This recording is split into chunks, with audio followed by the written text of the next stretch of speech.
Welcome to All About Agatha, the podcast dedicated to reading and ranking every single mystery novel written by the Queen of Crime, Dame Agatha Christie. I am Kemper Donovan, and in this episode, we will be discussing the final novel of Agatha Christie's to be published, Sleeping Murder. Do not adjust your screens, listeners. I do realize that we have not yet covered the penultimate novel of Agatha Christie's to be published. That, of course, would be Curtain.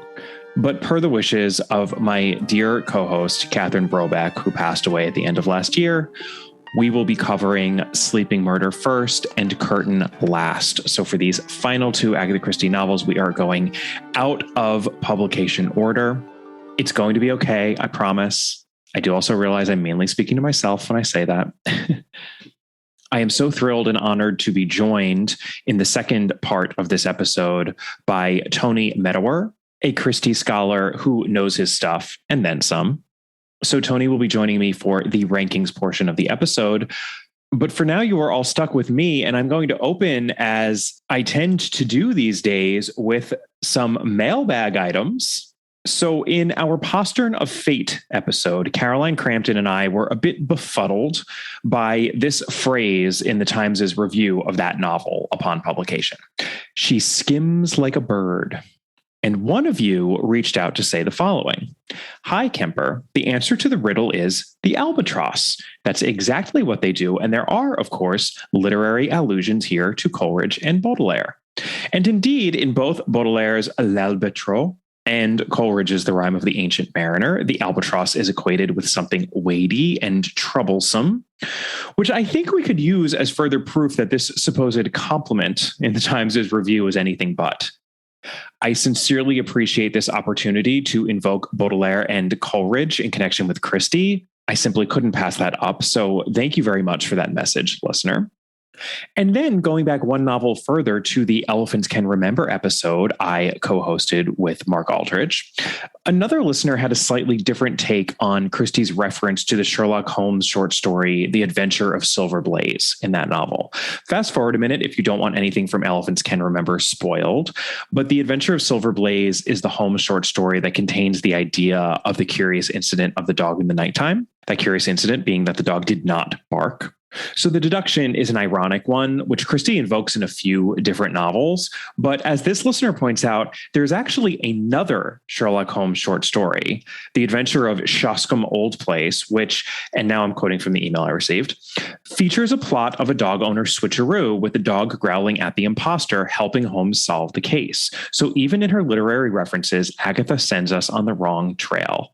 I really love that, since this listener is absolutely right. The deduction Poirot makes about the dog in Elephants Can Remember is exactly the same as the deduction about the dog in Shoscombe Old Place, a deduction based on a very active dog as opposed to the inactive dog in Silver Blaze. So by referencing Silver Blaze as opposed to Shoscombe Old Place, Christie is being her usual tricky self. Thank you for that nuance as to the connections to be made between Agatha Christie and Arthur Conan Doyle's Sherlock Holmes, listener. Always a treat to think about those connections because there are so many of them.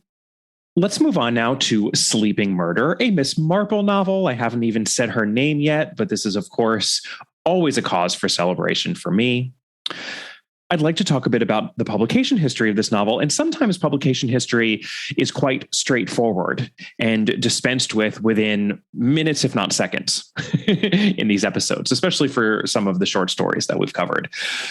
I think the publication history of Sleeping Murder is probably the most complicated one that we have for any Christie novel, because there is a truly open question as to when this book was written. It's even more of an open question than it is for Curtain, which is the other book Agatha Christie wrote decades before it was published. We will talk about that in the next novel episode. But before I even get to that question of when Curtain was written, just to contextualize things up the wazoo, as I like to do, I wanted to give you all a sense of what was going on in Christie's life after the publication of Postern of Fate, because Postern of Fate was published late in 1973. And Christie did not pass away until January of 1976, meaning there were a good 2+ years following Postern of Fate in which Christie was still alive and kicking. 2+ years is a long time, especially for one whose brain was as fertile as Agatha Christie's, even up to the very end. So don't you dare think for a second that Christie wasn't planning and plotting another mystery during that time, dear listeners. I'm getting this from John Curran, but of course. And he tells us that there was an idea Christie toyed with in her notebooks starting as early as 1935, and she called it the experiment. The first jotting about it reads, "The experiment, Mortimer, how does murder affect the character?" And then in another note, probably from the late 1940s, we get Mortimer, his plans, first killing and so on, his character gradually changes. And there are two other references to this idea that appear in Christie's notebooks before she sat down and truly focused on it, intending it to be 1974's Christie for Christmas. John Curran is able to glean the timing of her preparations for this novel from the fact that Christie's detailed notes for the idea appear immediately after a page in her notebook that is unequivocally dated the 7th of November, 1973. And that would be just after the publication of Postern of Fate. So essentially, the idea here is that the murderer was motivated purely by curiosity to see what committing a murder would do, if anything, to his or her character. Very simple, very dark, very devious. Christie writes in her notebook, "No motive, for no reason, just an interesting experiment. The object of the crime, oneself. Would one be the same person or would one be different? To find out, one would have to commit homicide, observing all the time oneself, one's feelings, keeping notes." This is super creepy. And as Curran points out, it's very reminiscent of the real-life Leopold and Loeb case, in which the wealthy college-age Nathan Leopold and Richard Loeb kidnapped and murdered a 14-year-old boy for purposes of proving they could pull off a perfect crime without getting caught. Many of you, I'm sure, have seen Hitchcock's Rope, which is based on this case, and there are many other fictional tellings of it. Except I would argue that Christie's idea is much creepier. The notion that the murderer is so self-obsessed as to be studying him or herself the whole time, performing an inward-looking character study, that is even more twisted, I think, than what Leopold and Loeb were doing. Or perhaps just twisted in a different way. Very, very bold. And as Curran notes, Christie wouldn't have been able to do anything so bold as this in the 1930s or 40s or 50s. He writes, "At the time of the early notes, it would have been almost impossible for her to have attempted it with Collins Crime Club waiting for her annual whodunit. It was not until the twilight of her career that she and they felt comfortable publishing titles like The Pale Horse, a thriller with supernatural overtones, and Endless Night, a psychological suspense story with a dark secret. And this idea would have fitted into the same category." Curran continues a little later. "Here, at the age of 83, Christie was experimenting with a novel totally different from any she had written before. This would have been a radical departure. It seems remarkable that after the previous half-dozen weak novels, Christie should be even planning something like this. Whether she had the ability at this stage to carry off such a demanding concept is debatable, but these notes confirm once again that it was her powers of development and not her powers of imagination that were waning." And I appreciate that distinction from Curran. Her imagination never failed her right up to the end. We can see that in the notebooks. And I think it's really a shame that this book never got published. But tragically, it was in 1974 that Christie began truly to deteriorate physically. She had already been weakening before then, but things really went downhill for her physically much more quickly than they had before, snowballing in her death just a few weeks after the end of 1975. I'm actually going to leave the chronicling of that rather sad tale for our final novel review when I discuss Curtain. For reasons that will be obvious to anyone who's read Curtain, I think that is the novel where it makes sense to consider Christie's own mortality. Whereas here with Miss Marple, we have an immortal deity, a fury or a goddess, whatever you'd like to call her. Dark Marple will live on forever. So let's talk timing now for Sleeping Murder. As for the publication of this book, the timing couldn't be clearer. It was first published in the UK in October 1976, 9 months after Christie's death in January 1976. It was published by Collins Crime Club, but of course, and later the same year by Dodd Mead in the US, but of course, though it was first published in the US in serial form in Ladies' Home Journal in 2 abridged installments in July and August of 1976. But when, oh, when did Agatha Christie actually write this book? Oh, Lordy, does that open up a can of worms, listeners? A can that I suspect has not been totally dewormed yet, as this question still bedevils Christie scholars. What I like to think of as the party line, because it's what you hear most often when this issue comes up. It's also the answer that's endorsed by Christie biographers Janet Morgan and Laura Thompson. The party line is that Sleeping Murder was written in 1940, which is around the same time Curtain was written. More on that when we get to Curtain. We know that there are multiple references to Murder in Retrospect, which was the original title of this book, in correspondence between Christie and her longtime agent, Edmund Cork. And this correspondence can be dated to 1940. Christie herself says in her autobiography that, quote, "I had written an extra 2 books during the first years of the war." Fair enough. Of course, we've learned the hard way that we cannot always trust what Christie says in her autobiography, especially when it has to do with dates and the timing of things. So with that caveat in mind, let's see what she goes on to say in the autobiography about writing these 2 books. "This was in anticipation of my being killed in the raids, which seemed to be in the highest degree likely as I was working in London. One was for Rosalind, which I wrote first, a book with Hercule Poirot in it, and the other was for Max, with Miss Marple in it. Those 2 books, when written, were put in the vaults of a bank and were made over formally by deed of gift to Rosalind and Max. They were, I gather, heavily insured against destruction. It will cheer you up," I explained to them both, "when you come back from the funeral or the memorial service, to think that you have got a couple of books, one belonging to each of you." They said they would rather have me, and I said, "I should hope so indeed." And we all laughed a good deal. So charming, Agatha Christie in her autobiography. Per Janet Morgan, Christie first wrote the Duchess of Malfi, quote, "Cover her face, mine eyes dazzle, she died young," in her exercise books in the mid-1930s. And I'm quoting again from Morgan, "always with allusions to the plot of the Duchess of Malfi and sometimes to Tennyson's Enoch Arden. The Enoch Arden theme, and indeed a character using that name, appeared after the war in her novel Taken at the Flood. The Duchess of Malfi thought occurs elsewhere in Agatha's notes, gradually growing into a story about a performance of that play when a girl in the audience screams and has to be taken out. She also brought into her wartime novel elements of another draft, originally with Poirot at the center, of a story about a woman returning to a house she recognizes, which turns out to be the place where her young stepmother died." And by the way, as to who owned which book, as is so often the case with the provenance of these Christie titles, it's a bit more complicated than Christie makes it seem. Again, I'm quoting from Morgan.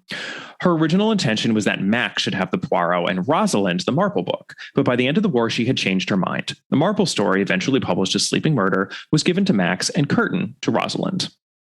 Okay, so this sort of makes sense. But now we get a much different story from John Curran.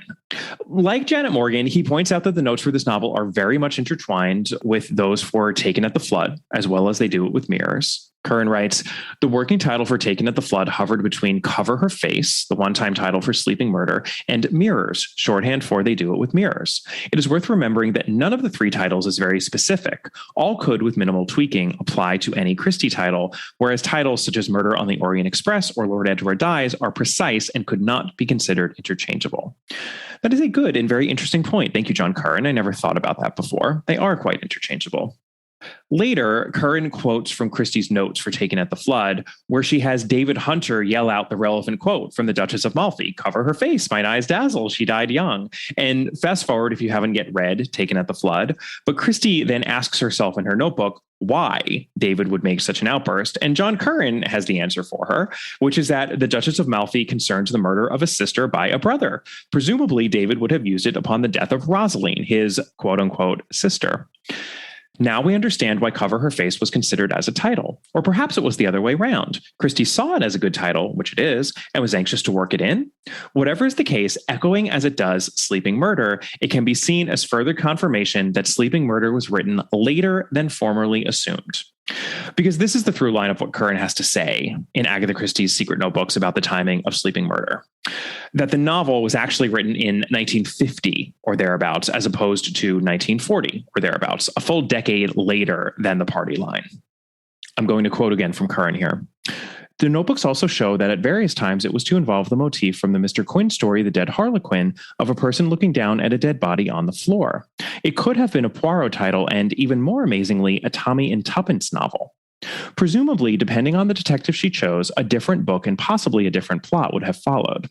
This vacillation about the detective also raises questions about the book being written specifically as Miss Marple's last case. If it was created as her final investigation, Miss Marple would have been a given from the start.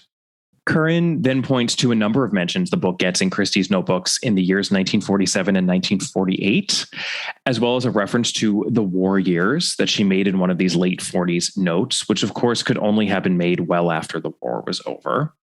The thing is, I don't think this proves conclusively that the book was started this late. Just that Christie was still tinkering with it, as well she may have, given that she didn't have to pull the trigger on it and get it out the door for publication, like she did with pretty much all of her other titles, except for Curtin. But Curran has two more pieces of evidence for his theory that Sleeping Murder was written closer to 1950 than 1940. In terms of the first, he says, why write in the early 1940s a final case for Miss Marple, when at that point her only full-length case had been The Murder at the Vicarage, published in 1930, and the body in the library was not to appear until 1942? And second, in chapter 24 of Sleeping Murder, Inspector Primer mentions the poison pen trouble down near Limstock, a direct reference to The Moving Finger, published in 1943. But by 1940, Christie had, of course, already written the Miss Marple short stories that were collected as The 13 Problems, which show how much affection she had for this second major detective creation of hers. Plus, the reference to The Moving Finger could have easily been added after the fact. It's very much an isolated reference. It's not like it's threaded through the plot in any thorough way. Again, Christie could have tinkered with this manuscript endlessly, knowing that it wasn't going to be published anytime soon. Curran's second piece of evidence actually has to do with what he perceives as the poor quality of this book, an assessment I happen to disagree with. But I'm going to leave my disagreement for the rankings portion of the episode, when we will all be fortunate enough to have an expert on par with John Curran's expertise. That, of course, would be Tony Medawar, who is going to weigh in on the matter. A spoiler, but Tony has a lot to say about the mystery surrounding when Sleeping Murder was written, and it's all extremely fascinating. So more to come on that front. And I wish that I could say the answer is X, but I really cannot. This is an ongoing conundrum or unsolved mystery, if you will. And I would welcome all of your thoughts and theories on it as well. All right, so let's talk about the title for this novel. Well, that is also a bit of a tangled web. As I mentioned, the manuscript was first titled Murder in Retrospect, which is still the title of chapter 5 of the novel. But when the Poirot novel Five Little Pigs was serialized in the US in 1941, it was retitled Murder in Retrospect, which was also the title Dodd Mead used when the book was published in the US. And side note, but wouldn't this also be an argument in favor of the manuscripts having originally been written before 1941? If it had been written after the serialization of Five Little Pigs as Murder in Retrospect, then Christie would have known that the title wasn't an option from the start, and she never would have used it in the first place, either for the whole book or even, I think, one of her chapters. In any case, the title Murder in Retrospect was thrown out, and the manuscript was retitled Cover Her Face, which is a reference to that Duchess of Malfi quote, of course. We will be hearing that quote many, many more times in this episode. But then a new upstart writer on the scene named Phyllis Dorothy P.D. James published her debut detective fiction novel in 1962 using that very same title, The Cheek of Her. We know that Agatha Christie wrote to Edmund Cork on the 17th of July, 1972, 50 years ago, almost to the day that I'm recording this episode, asking him to send her a copy of the manuscript and a copy of Max's deed of gift. So much time had passed that she was unable to remember if the manuscript was still called Cover Her Face or She Died Young, also from that Duchess of Malfi quote. Apparently, that was another title that she liked for the book. Then I also learned from John Curran that there was another potential title, which was simply The Hand. But eventually, the decision was made to retitle the manuscript Sleeping Murder, and that, of course, is how it was published. Although it's worth noting that there is a subtitle in at least the first edition of the book. This subtitle seems to have fallen off subsequently, but at least for the first edition, we have Sleeping Murder, Miss Marple's Last Case, which corresponds with the title of the Poirot book preceding it. That, of course, is Curtin, Poirot's Last Case. But while the subtitle is accurate for Curtin, we'll get there in the next episode, it's very much not accurate for Sleeping Murder. It's quickly obvious to even a casual Christie reader that this is not in any way intended to be Miss Marple's Last Case, the way that Curtin is intended to be Poirot's Last Case. So the subtitle was definitely an odd choice. Just overall, lots and lots of drama with this title. But I should note that we do get the phrase sleeping murder 3 times in quick succession early on. It's part of the phrase, let sleeping murder lie. And then it gets used twice more by Miss Marple. I think Cover Her Face probably would have been a better title. And I definitely think that Christie would have used it better than James does in her admittedly superb debut. Catherine and I actually covered Cover Her Face in a Patreon episode a while back. But I think that Sleeping Murder is a solid, if not rather good, title. Okay, let's move along to our usual breakdown of this puzzle mystery because we do have a traditional Christie puzzle mystery here. I am so excited. Let's talk about our victims. First up, we have Helen Halliday, née Kennedy. She is a young wife and stepmother found strangled in the hallway of her home in Dilmouth on the south coast of England, 18-ish years before the present day events of this book, except she wasn't really found at all. It was her toddler stepdaughter, Gwenda, who saw her lying there. No one else, other than the murderer, saw this body, which is why the popular assumption until our story begins is that Helen simply disappeared. But make no mistake, she was definitely murdered. Our second victim is Leonie, who I don't believe ever gets a last name. She is a Swiss nursery maid / governess who worked at the Halliday home in Dilmouth as nurse to toddler Gwenda. And she dies shortly after her return to Switzerland via an overdose of some sleeping tablets. Our third and final victim is Lily Kimball, and she is our only victim in the present day. Lily is a former maid at the Halliday home in Dilmouth, and she seems to have known something about what happened 18 years ago, because just as she's on the cusp of telling a number of characters what she knows, she is strangled on the page, mind you, in one of the standout sections of the book, which Tony and I will be speaking about at great length. All right, let's review our suspects. And it's everyone. I love being able to say that. The murder of Helen Halliday takes place in this small village on the south coast of England.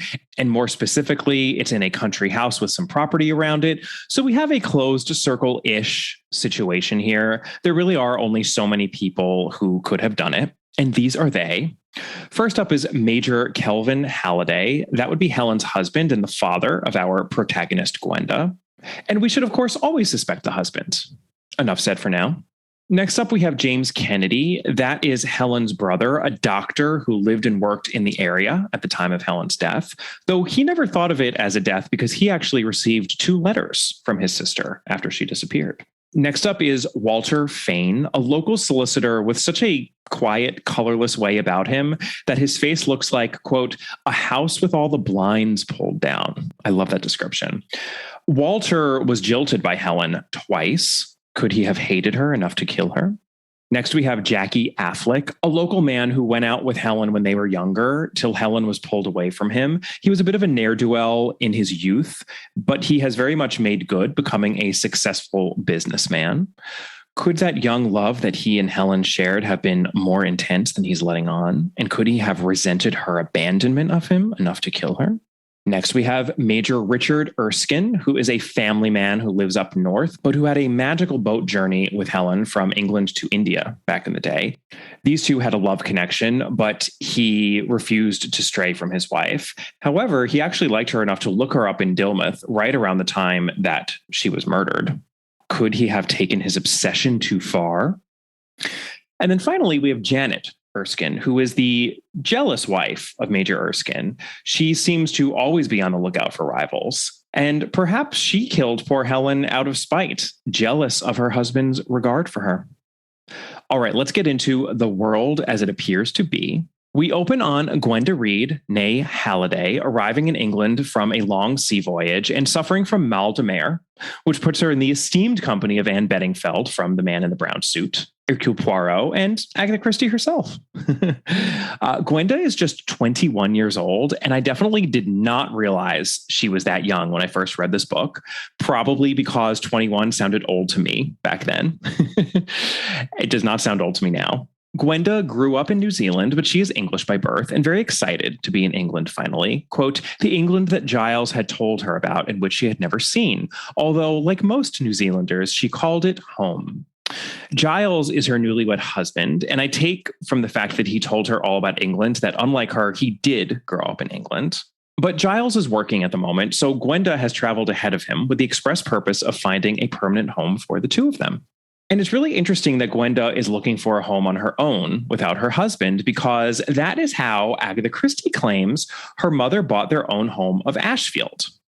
In her autobiography, Christie says that while her father was recalled to New York to attend to business, he told Agatha's mother to rent a furnished house in Torquay where they could stay temporarily, the idea being that eventually they'd move back to the US. And then Clara just announced to him, "Fred, I've bought a house." And Christie writes, she had seen, it appeared, about 35 houses, but only one did she fancy, and that house was for sale only. Its owners did not want to let. So my mother, who had been left £2,000 by my aunt's husband, had appealed to my aunt, who was her trustee, and they had forthwith bought the house. But of course, we can't take everything, or maybe anything, Christie says in her autobiography, at face value. Lucy Worsley actually talks about this in her upcoming biography, which I have read an advance copy of. She takes issue with Christie's claim that her mother bought Ashfield on her own. And Lucy actually argues that this couldn't possibly be how matters played out. But I will leave it at that, and I will let you check out what Lucy has to say in her book to see what you make of her thoughts on the subject. I highly recommend Lucy's book, by the way. And I will be having her on later this summer, closer to the release date of the biography, to discuss everything that she learned. In any case, I think it's safe to say that Christie was thinking about her mother's blunt announcement to her father when she has Gwenda send a cable to Giles that reads, "Have bought a house. Love, Gwenda." "That'll tickle him up," said Gwenda to herself. "Show him that the grass doesn't grow under my feet." Very, very charming opening. Because Gwenda has, of course, found a house, and quickly. And this house, which is called Hillside, is very much reminiscent of Ashfield, as pretty much every home featured in a Christie story is. I'm actually going to let Tony Medawar speak to the similarities between Hillside and Ashfield when he joins, because he has assembled many more similarities than I would ever be able to do on my own. But I should also note that we do get a bit of Greenway thrown in here for good measure. Christie describes Hillside as a small white Victorian villa that could be glimpsed through the trees. Sure, Greenway wasn't Victorian, but that description feels distinctly Greenwavian to me. There's something weird about this house. And the weird thing is that Gwenda somehow recognizes it, feeling as though it's her own home the moment she steps inside it. And at first, it's kind of nice. She seems to have a strange intuition as to where things are or what they'll look like. A linen cupboard in a bedroom in just the spot she thought they'd be in. A mahogany surround around the bathtub. One could have apples on the surround, she thinks. And as Tony will note a little later, this matches with Christie's description of the bathroom at Ashfield, but it also lines up with the special bath that Christie built for herself in Greenway to accommodate the apples and other items that she would place there while she was bathing. I myself haven't been to Greenway, not yet anyway. I will go there when I am in the area for the International Agatha Christie Festival in September. But I learned about the deep ledges around the bathtubs from one of you, dear listeners, who was lucky enough to stay on the top floor of Greenway as a birthday treat. Yes, you can actually stay in the rooms of Greenway, which sounds absolutely lovely. Gwenda also has, quote, a wave of irrational terror sweep over her when she's walking down the main staircase into the hall. But this passes quickly, and the current owner assures her that the house is not haunted. So Gwenda buys the house and moves in. And since Giles isn't there yet, she actually sleeps in this little bedroom at the end of the hallway that has bars on the windows, which her cook, Mrs. Cocker, takes as an indication that it must have been a nursery. And she hints by way of nothing more than inflection that, maybe they'll need a little nursery again someday when Giles arrives. Elbow, elbow. Gwenda blushes because she's adorable like that, but she decides that the room would be a nice nursery, except she'll have to do away with the hideous mustard color of the walls. She wants bright, cheerful wallpaper, little bunches of poppies alternating with bunches of cornflowers. Yes, that would be lovely. She'd try and find a wallpaper like that. She felt sure she had seen one somewhere. At the same time, she has these visions of wallpaper dancing in her head. She notices there's a built-in cupboard in the room that won't open because it's been painted over. So she makes a mental note to ask the men who are doing repairs around the house to open it for her. Then two curious things happen. Gwenda asks the gardener Foster to put in a set of stairs in the middle of the terrace for a better view of the sea. And when he begins to dig, he notes that there actually was a set of stairs there before. It's odd, but no biggie. But then Gwenda also keeps wanting to walk through the wall between the drawing room and the dining room, so she asks the workmen to make one for her so that she doesn't have to walk all the way around and into the hall. And wouldn't you know, there used to be a door in the very spot that she kept walking to in the wall. It really is almost as if she used to live in this house. And as these curiosities pile up, Gwenda begins to feel a sense of unease. And that sense deepens when she has to go up those front stairs. But she feels nice and safe and cozy in that little nursery bedroom at the end of the hall.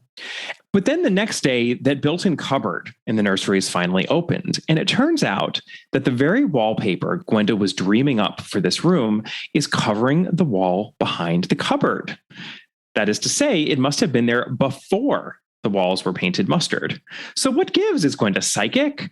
And at this point, Christie writes, wild fragments of explanation whirled round in her head. Done, experiment with time, seeing forward instead of back.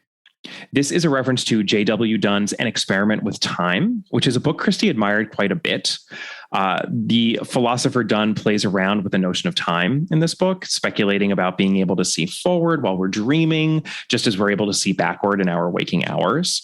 Christie actually learned about this book from a man named Maurice Vickers, who she met on her first and pre-Max solo trip to the Middle East in the wake of her divorce from Archie. This was when she really began blazing her own trail. And from the way she recounts her interactions with Maurice Vickers in her autobiography, it sounds like they had the equivalent of those deep conversations you have with your freshman dorm mates late at night in college. A little pretentious, perhaps, but quite crucial to one's development. Anyway, Gwenda is so freaked by all of this that she agrees to go to London to stay with some cousins of Giles. And who would those cousins be? Oh, that's right. Raymond and Joan West. Christie has a lot of fun with the Wests, which I will get to when we're ranking series-long characters. But suffice to say that Raymond's Aunt Jane is also in town because it's her birthday. And as part of the festivities, they're all going to see the Duchess of Malfi with Gielgud, Sir Arthur John Gielgud. Gwenda is sitting in the audience between Raymond and a young barrister who's joined their party, enjoying herself tremendously. Christie writes that she had not seen very many first-rate theatrical productions. A little dig there at the Kiwi theater scene. And then this sequence is worth reading out because it's really one of the best moments in the book. I'm quoting now from the text. The play drew to a close, came to that supreme moment of horror. The actor's voice came over the footlights filled with the tragedy of a warped and perverted mentality. Cover her face, mine eyes dazzle, she died young. Gwenda screamed. She sprang up from her seat, pushed blindly past the others out into the aisle, through the exit and up the stairs and so to the street. She did not stop even then, but half walked, half ran in a blind panic up the Haymarket. Whew, so that's intense.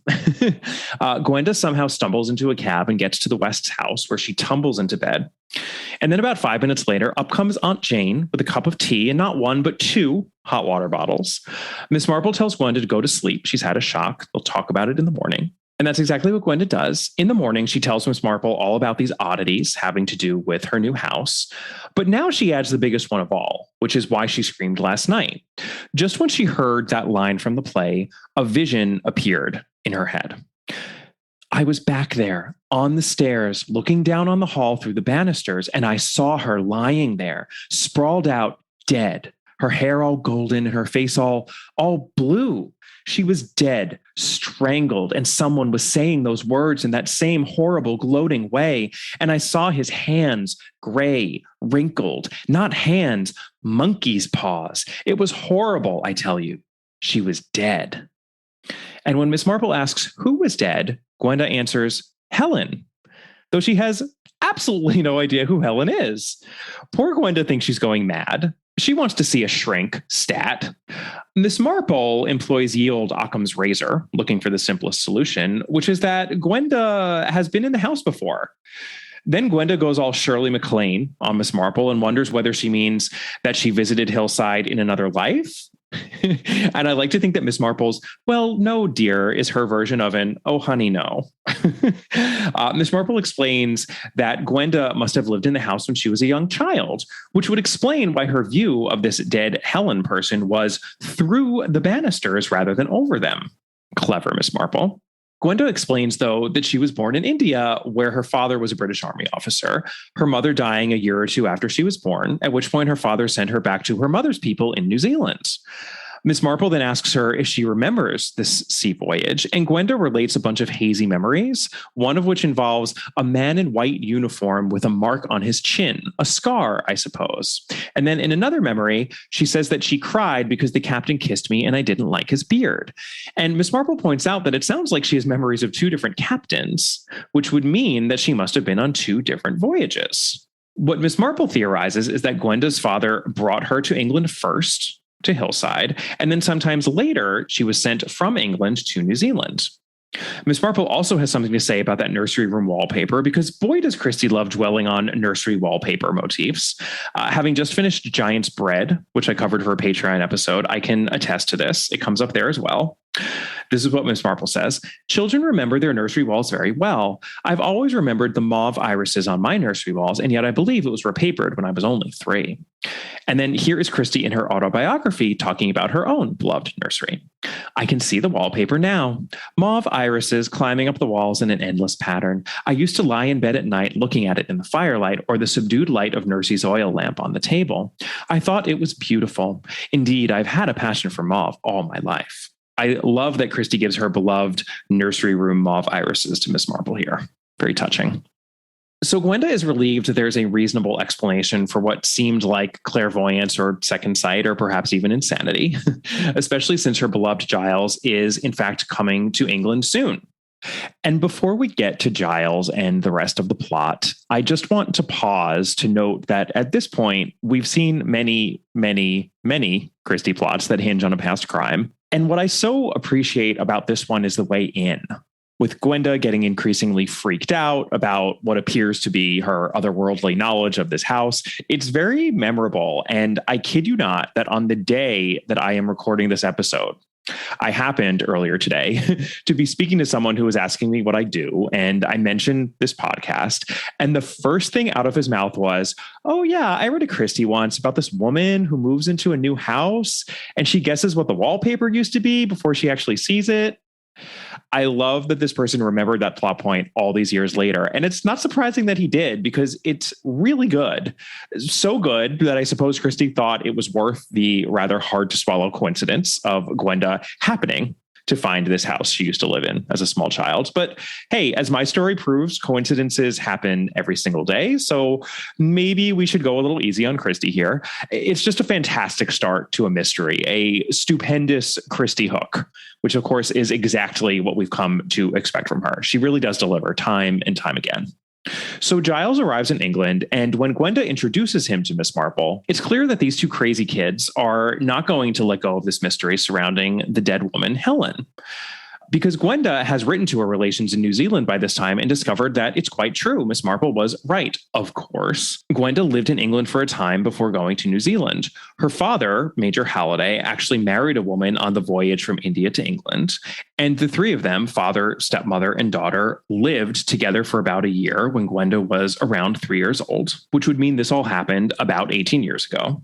But after a year or so, the marriage ended for some reason, and Gwenda was sent to her relatives in New Zealand. Unfortunately, this New Zealand relative cannot remember the second wife's name. So if Gwenda and Giles want to find out anything further, they are going to have to do some investigating themselves. I don't know whether you realize it, Miss Marple, says Giles, but what it amounts to is that we've got a first-class murder mystery on our hands, actually on our very doorstep, or more accurately, in our front hall. I had thought of that, yes, said Miss Marple slowly. And this exchange tells us everything we need to know. The young and impulsive Gwenda and Giles are playing with fire here, and Miss Marple really wishes that they wouldn't, but of course they're going to anyway. And this is why when Miss Marple returns to St. Mary Mead from London, she does not let the grass grow under her feet.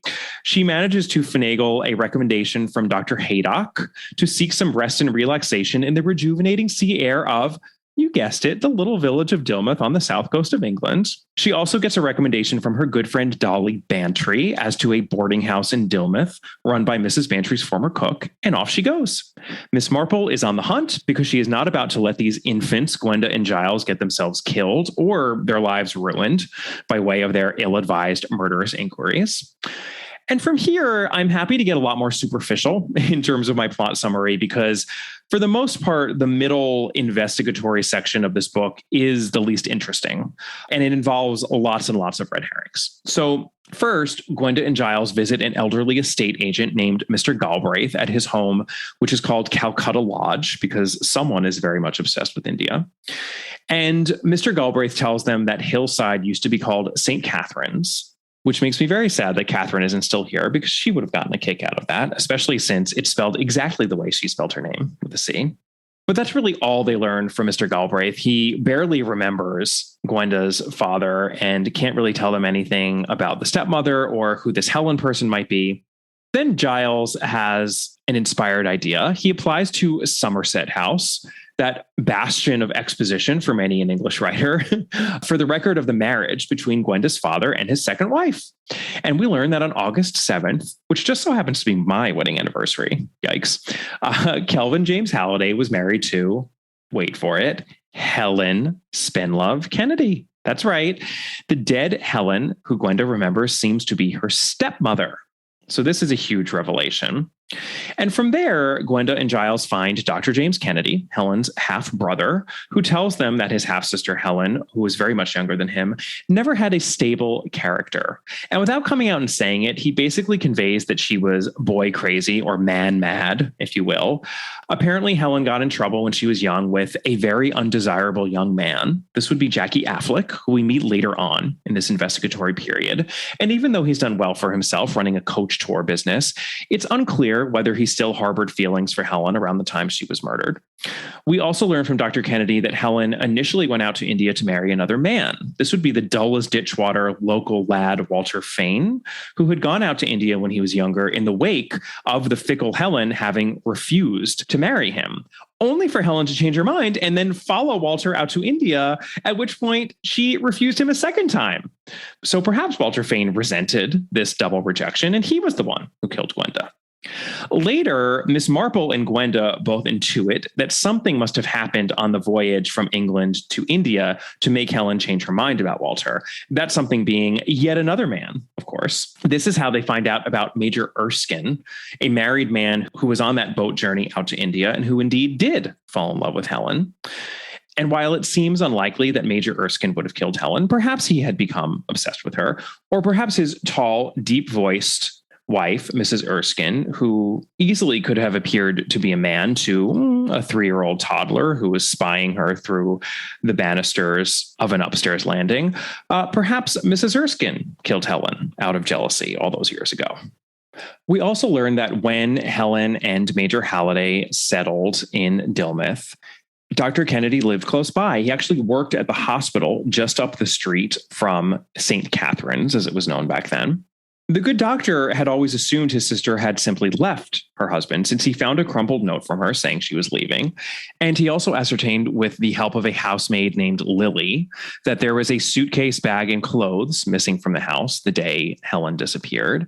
And then, most significantly, Dr. Kennedy got 2 letters from his half-sister. One a week after her disappearance, which was from Biarritz, and then another 6 months later from Florence.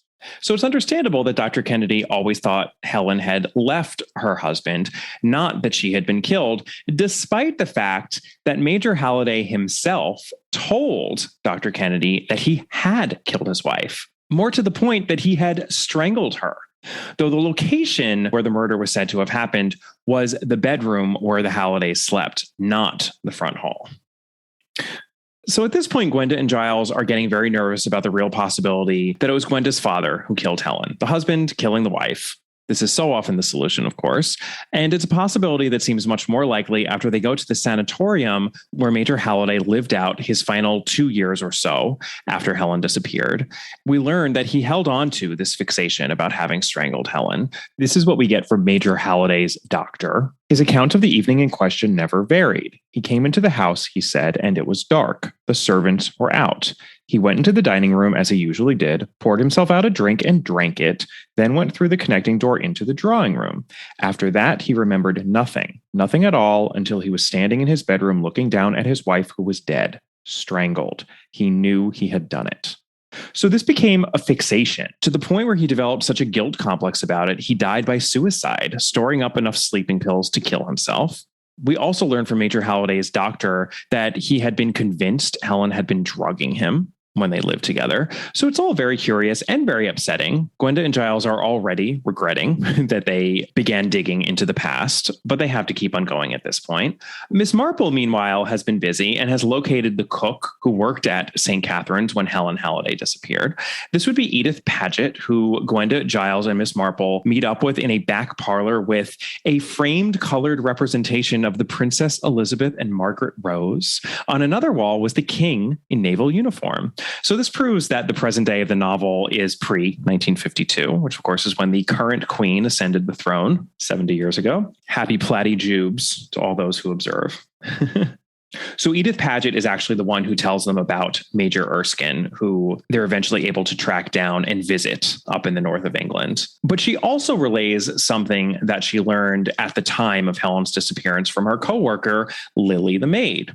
What she learned is that the clothes Helen supposedly took away with her were all wrong. For instance, an evening dress was missing, but not the belt or brassiere or slip that went with the dress. And the shoes that went with the dress weren't taken. Another pair of shoes were. There were lots of other inconsistencies, and it was altogether as though someone who didn't wear Helen's clothes was just stuffing them into a suitcase at random. So that's suspicious. Edith also provides another crucial bit of hearsay testimony from this Lily the maid. In the form of a conversation Lily said she overheard between Helen and some unknown person in the drawing room the day that she disappeared. And this is what Helen said. "I'm afraid of you. I've been afraid of you for a long time. You're mad. You're not normal. Go away and leave me alone. You must leave me alone. I'm frightened. I think underneath, I've always been frightened of you." Not really sure why Lily didn't insist on seeing who Helen was speaking to at this point, or why she didn't hear any sort of a response from the person Helen was speaking to. Seems to be a little convenient. The one bit of firsthand evidence Edith can offer is that she knows it could not have been Major Halliday Helen was speaking to, because she saw him walking up toward the house soon after Lily had overheard Helen in the drawing room. So perhaps the husband didn't kill the wife after all. Okay, so we have a few more pertinent bits of evidence rounding out our investigation. First, Dr. Kennedy produces the second letter he got from his sister Helen after she disappeared. He didn't keep the first letter, but he also has a list of bulbs that Helen once made out for planting purposes. And he submits these two samples to a handwriting expert who can judge whether or not that letter was actually written by Helen. And lo and behold, the two samples come back as an unmistakable match. So what gives here? Is Helen actually still alive? That's a bit of a curveball.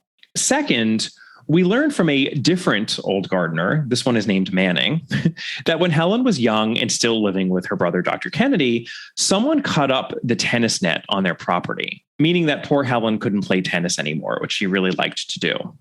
To make matters worse, she had an infected foot around this time that took forever to heal, meaning she was laid up for quite some time. And then the third bit of evidence is by far the most significant. And this is that Lily the maid, Lily Kimball is her married name.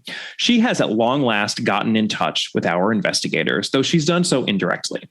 She's written to Dr. Kennedy to say she has some information, in particular, something that the nursery maid Leonie told her back in the day, and also something about a, quote, posh car, end quote, that Lily saw out of the window on the night Helen disappeared. Gwenda and Giles suspect that this is a reference to the gaudy Jackie Affleck, who has a taste for flashy cars. Dr. Kennedy writes Lily back, and he tells her to take the train to a certain station close to his house and to meet up with him at his house shortly after 4:30. And he invites Gwenda and Giles to be there as well. So we're there with Dr. Kennedy and Gwenda and Giles as they're waiting for Lily. And then we cut to Lily herself alighting from the train station and getting murdered on the page. And this is another good bit of writing that I think is worth highlighting, since Christie usually does not depict her characters getting murdered directly in front of us. It's very efficiently but effectively done. Here's the passage.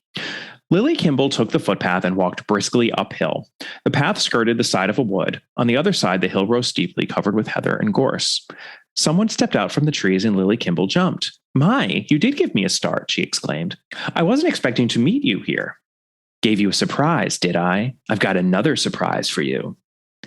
It was very lonely in among the trees. There was no one to hear a cry or a struggle.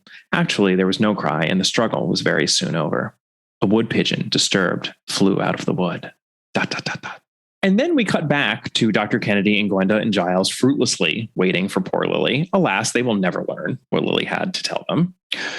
And rather confusingly, we also learned that Lily Kimball had gotten out not at the station Dr. Kennedy had specified, but one station earlier, and that the train she'd taken was 2 hours earlier than the one Dr. Kennedy had told her to take.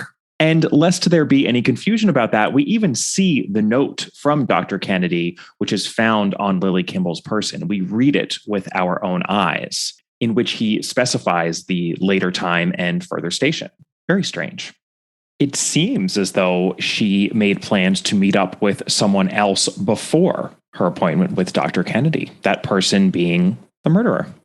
But at this point, there is at least no question that a murderer is afoot. And I'd say it's high time to turn to some clues to try to figure out what's happening here.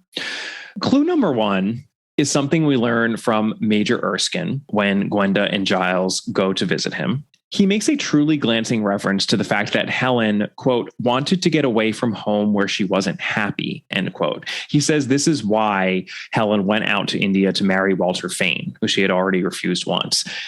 In essence, she was desperate and she just had to get away. Well, the deduction here is, why was she so unhappy at home? Who did Helen live with? We know that she lived with her much older half-brother. He basically raised her. So perhaps we should take a closer look at Dr. Kennedy. Clue number two.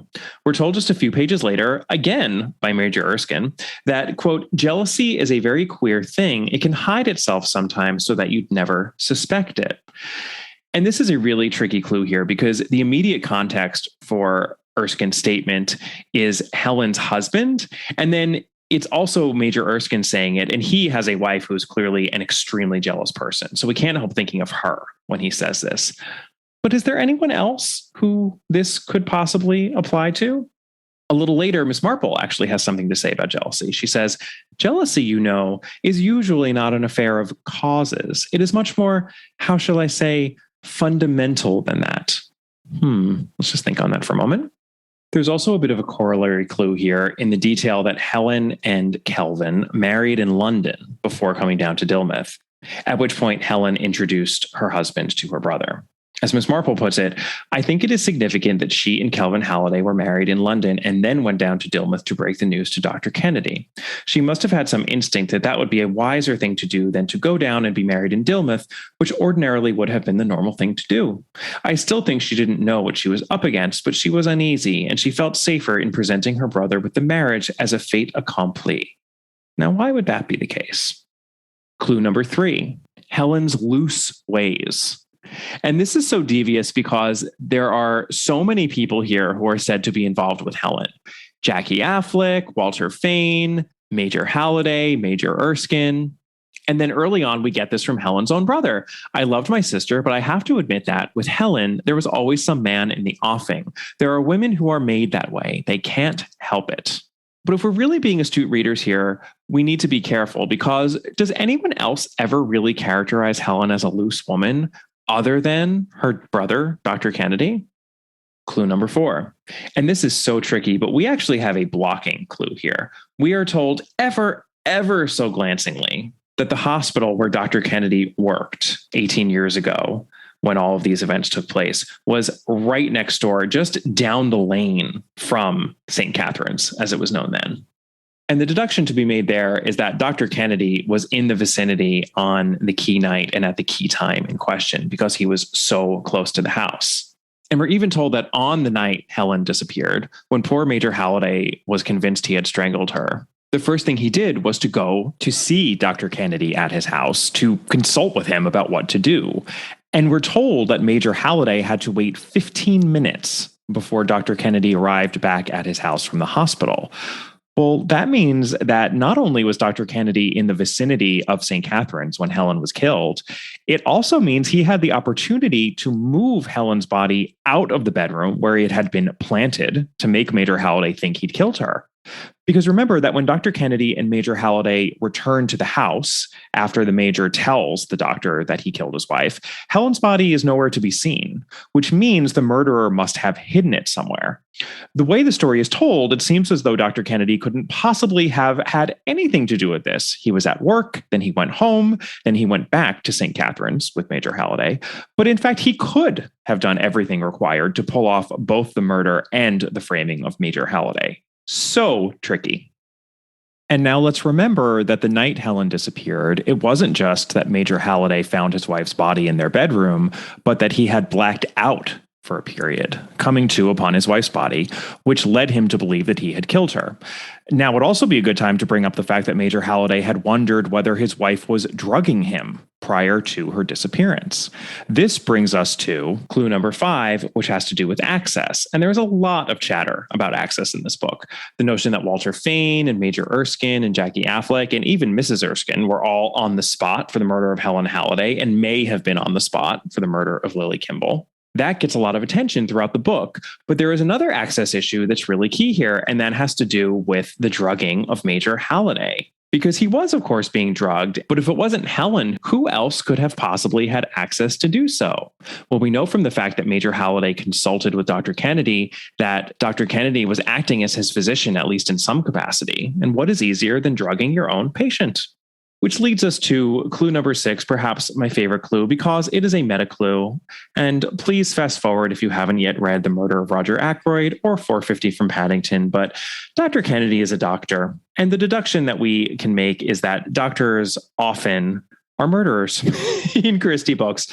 Of course, not always. We're not in actor territory here. But in that doctors have expertise and they have access, Christie does use them from time to time, and we should always be suspicious of a prominent doctor character. So just as in The Murder of Roger Ackroyd and 450 from Paddington, the murderer here is a doctor, and that, of course, would be Dr. Kennedy, which some well-read readers may have gleaned from clue number 7, and that has to do with the Duchess of Malfi. And we've come across this before in some of the Miss Marple short stories. But what is the context for that line that gets repeated so many times in this book? Cover her face, mine eyes dazzle, she died young. What is actually happening in this play? Well, for our deduction, I will just let Miss Marple explain it.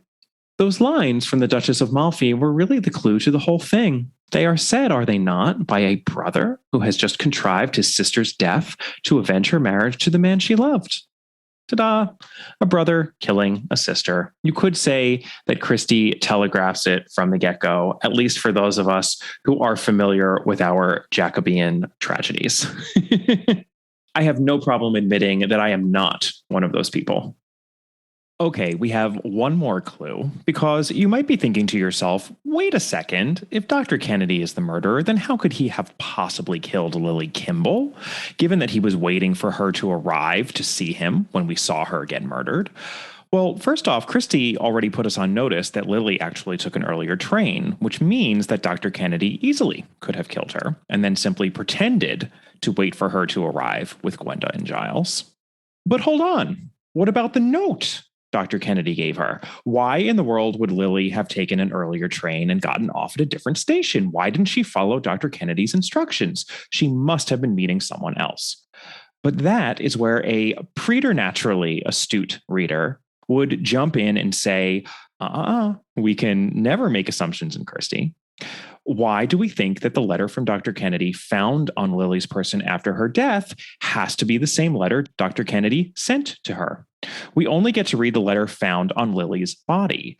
And wouldn't it be the easiest thing in the world for Dr. Kennedy, after he had murdered Lily, to take away the letter that she had, indicating that she'd take an earlier train and get off at a different station, and substitute it for the letter the police find, which is the one that we read? So simple, so devious, so ingenious on Christie's part. This is a true chef's kiss moment. The obfuscation surrounding the murder of Lily Kimball is just brilliant. So let's talk about the world as it actually is and wrap up this plot summary. The brilliant thing, of course, about Dr. Kennedy being the murderer is that Giles and Gwenda spend most of the book dithering among Walter Fane, Jackie Affleck, Major Erskine, and even Janet Erskine a little bit, wondering which of these people actually did it. But in the end, it wasn't any of them. It was her own half-brother, which is shocking and upsetting and definitely unexpected. He seems to have had some sort of an unhealthy obsession for her, which had been festering ever since Helen's childhood, apparently. Quite macabre. So what happens in the wake of Lily Kimball's murder is that Inspector Last and Detective Inspector Primer, our inspectors d'histoire, they arrive on the scene now that a murder has actually happened in the present day. And they come to Hillside/St. Catherine's to do a little digging in the garden, specifically underneath the steps on the side of the terrace, which must have been added when those main central stairs Gwenda remembered were covered over. These side steps are in view of only one window in the house, and that would be the nursery. Hold that thought for a moment. Sure enough, Helen's 18-year-old corpse is found under those steps. Poor Mrs. Cocker, the cook, almost gets killed at this point by way of happing the vapors, quite understandably, after accidentally spying Helen's decomposing corpse. What happens is that Mrs. Cocker goes out to the garden, not led as might have been expected by ghoulish curiosity, but solely in the quest of culinary herbs for the dish she was preparing for lunch. As Mrs. Cocker puts it, "Too horrible, madam. Bones is a thing I never could abide. Not skeleton bones, as one might say. And here in the garden, just by the mint and all." So poor Mrs. Cocker asks for some brandy and nearly dies after taking a swallow. But fortunately for her, the police surgeon is on the spot, who attests that if he hadn't been there, Mrs. Cocker definitely would have expired. It seems that someone has been trying to poison Gwenda and Giles by way of the brandy decanter. So now Gwenda has no cook to do the washing up. So she puts on some surgical rubber gloves to do the dishes herself. And then she leaves them on as she goes upstairs since she has to wash out some stockings and a jumper or two. Are you getting nervous about Gwenda wearing those rubber gloves? Because I certainly was at this point. And as Gwenda is going through her head about who the culprit could possibly be, Dr. Kennedy comes in through the front door, and Gwenda comes out onto the landing and looks over the banisters with her rubber-gloved hands, quote, held out in front of her, wet, glistening, a queer pinkish gray. They reminded her of something. Kennedy looked up, shading his eyes. "Is that you, Gwenny? I can't see your face. My eyes are dazzled." And that, listeners, is when Gwenda screams again, because it all comes back to her. The monkey's paws were surgical gloves, and it was Dr. Kennedy who killed his sister. And unfortunately, she tells him all this now. So he advances up the stairs, and Gwenda backs down the second-story hallway toward that nursery bedroom where she must have toddled out of bed 18 years ago to see her poor stepmother get killed by her half-brother. And it seems that history is going to repeat itself now. Except that every good English house has a back staircase, of course. And there's no one more aware of this fact than one Jane Marple, who bounds up the back stairs now, running violently and shooting a jet of soapy water between Dr. Kennedy's eyes. He gasped and blinked, and his hands went to his face. "So fortunate that I was just syringing the green fly off your roses," says Miss Marple. "Oh, you dark Marple, you." Though would soapy water really have stopped him so easily? I feel like we should have had some police officers step out in this moment, as happens in Nemesis, say. We learn after the fact that Inspector Primer even had some men stationed in the house, but I'm quibbling at this point.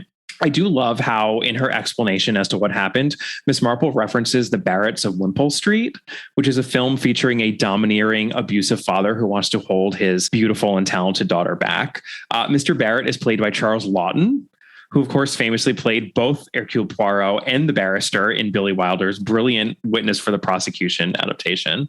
I almost wonder if that's a bit of an in-joke. But I also just want to highlight Miss Marple's final word on Helen, because Gwenda once again suggests, as so many have over the course of this book, that Helen was a little sex crazy, as she puts it. And then this is what Miss Marple says. "No. That is one of the wickedest things about this crime. Dr. Kennedy didn't only kill her physically. If you think back carefully, you'll see that the only evidence for Helen Kennedy's having been mad or practically, what is the word you used, dear? Oh, yes, nymphomaniac, came actually from Dr. Kennedy himself. I think myself that she was a perfectly normal young girl who wanted to have fun and a good time and flirt a little and finally settle down with the man of her choice. No more than that." Preach, Miss Marple. So I already talked about how brilliant the murder of Lily Kimball is. Unfortunately, the murder of Leonie, the Swiss nursery maid, is a little less brilliant. Dr. Kennedy spills about all of his dastardly deeds after he's been caught. We are not privy to this scene, but Miss Marple relays everything to us secondhand. So apparently what happened is that the digging of Helen's grave was visible from the nursery room window, and only the nursery room window. Leonie was the only person to see Dr. Kennedy digging Helen's grave on the night in question. He must have done this after hours. So Dr. Kennedy went to Leonie and he told her that Major Halliday had killed his wife because he was crazy, and that Dr. Kennedy was hushing it up for Gwenda's sake. And apparently it was easy to persuade the foreign-born Leonie not to go to the police anyway. And then soon after going home to Switzerland, she died of an overdose of some sleeping tablets. And it's clear that this was Dr. Kennedy's doing, though we don't really learn how he managed to do it. Like, did he just mail her a bunch of pills and tell her to take them all at once? And she did? I honestly don't know. I think this is a rare loose end that Christie fails to tie, and it really would have just taken another sentence or two. But no matter. Leonie must have indicated to Lily that Major Halliday killed his wife and that she'd seen something out of the window of the nursery to convince her of this. So Lily couldn't have known what it would have sounded like to the guilty Dr. Kennedy when she referenced Leonie seeing something out the window in her letter to him. Similarly, when Lily wrote in her letter that she saw a posh car outside the house on the night in question, the guilty doctor assumed she was referring to his car.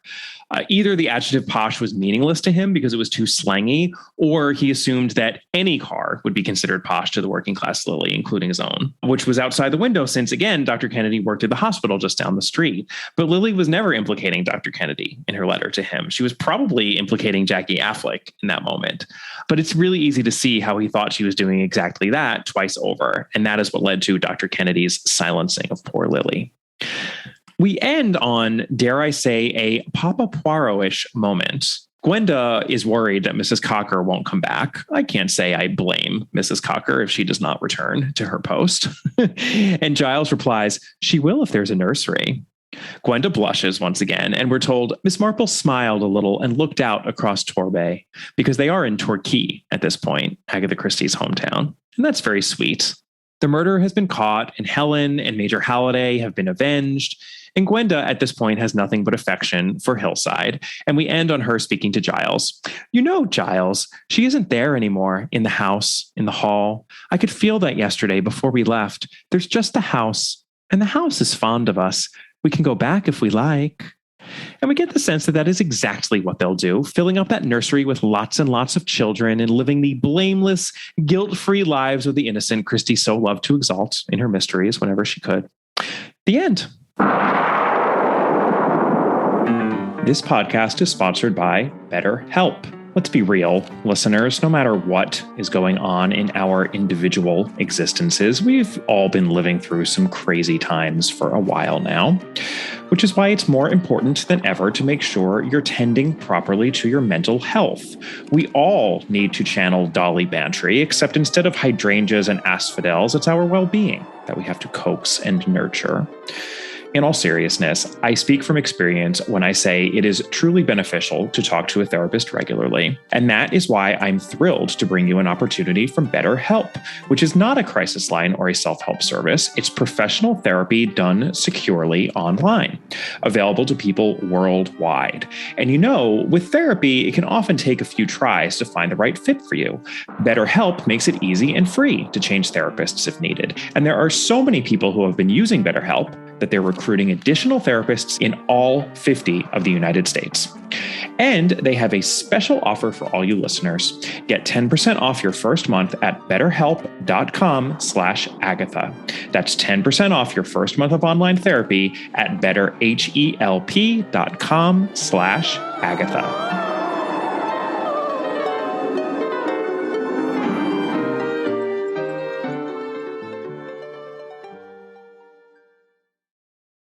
All right, let's talk about the adaptations that exist for this novel. First up, we've got the BBC Joan Hickson adaptation. This is the second episode of the second season/series, though seasons/series are fairly meaningless when it comes to this program. They were released rather sporadically. This was the sixth of the 12 Miss Marple novels adapted, so pretty much right in the middle. And it was broadcast over 2 episodes in January of 1987. Fun fact, which I'm getting from my good friend Mark Aldridge, the director of this adaptation, John Davies, also directed ITV's 1985 adaptation of P.D. James's Cover Her Face. Love it. I think this is a really good adaptation, actually. Sometimes I'm hard on the Joan Hickson adaptations. As to production value, I am never hard on the acting performances, especially by Joan Hickson. She turns in a consistently excellent performance as Miss Marple, and this adaptation is no exception. But I think they do a fantastic job of bringing the book to life and being extremely faithful to Christie's story. They went the distance with Gwenda in terms of her Kiwi accent, though at times it felt a little like a caricature of what a New Zealander sounds like, if I'm being honest. Gwenda is played by a very young Geraldine Alexander, who you might know from EastEnders or Bridgerton or a ton of stuff. She's done quite well for herself over the years. Without having done much research on the subject, I must admit, I am fairly certain that Geraldine Alexander was born and raised on the British Isles and is not attached to New Zealand in any way. So perhaps I'm justified in finding her accent a little suspect. It's just what I want. What I've always dreamed of. And the agents are in Dillmouth. See, I was right to come. Dillmouth. I feel you, fake Kiwi Gwenda. English proper nouns are very hard for us outsiders. In any case, she's quite charming as the guileless, though Gilesful, Gwenda Reed. Mark does reference the rather over-the-top music that accompanies some of the more tense moments, and I do think that the scoring for the Hickson series tends to be weak, or at least problematic, though partially that's because taste in scoring changes over time. The music is either absent or too present, and I would prefer for it to be somewhere in between. And I think it's true that in the beginning, when Gwenda's having all these unsettling moments in the house, the score is a little over the top. For example, this is what it sounds like when she goes to that place in the wall between the dining room and the drawing room. I found this to cover the table in the dining room. It's quite valuable. Not a bit too soon, in my opinion, madam. I'll do it now, then. Oh dear. How silly of me. I always think there's a door through here. Come on. She walked up to a wall where there was no door. It wasn't that scary. Also, some more fabulous accent work on display in that clip. For as static as these Hickson adaptations can sometimes be, the sequence in which Gwenda loses it at the performance of the Duchess of Malfi is very well done, unlike in the ITV version. And that's such an important scene. I'm not going to clip it because it really does have to be watched and not just listened to. We also have a moment where Miss Marple makes one of her parallels to a village character from St. Mary Mead. It's not in the book, but it's a really, really good village parallel. Charles is right, Miss Marple. I've got to see it through. Don't you understand? Oh, yes, of course I understand, because you're both so young and charming, and you're just beginning. And you simply can't imagine anything. Yes, I was thinking of Freddie Lovelace. He was dairyman at Home Farm, and his mother had apparently once won first prize for chrysanthemums. Oh, long before Freddie was born. Quite a triumph for her. And when she died, he tried to find the certificate to have it framed. He was so proud of her, you see. It was a grave mistake. Why? It turned out she hadn't won? Oh, no, my dear. It turned out she wasn't his mother.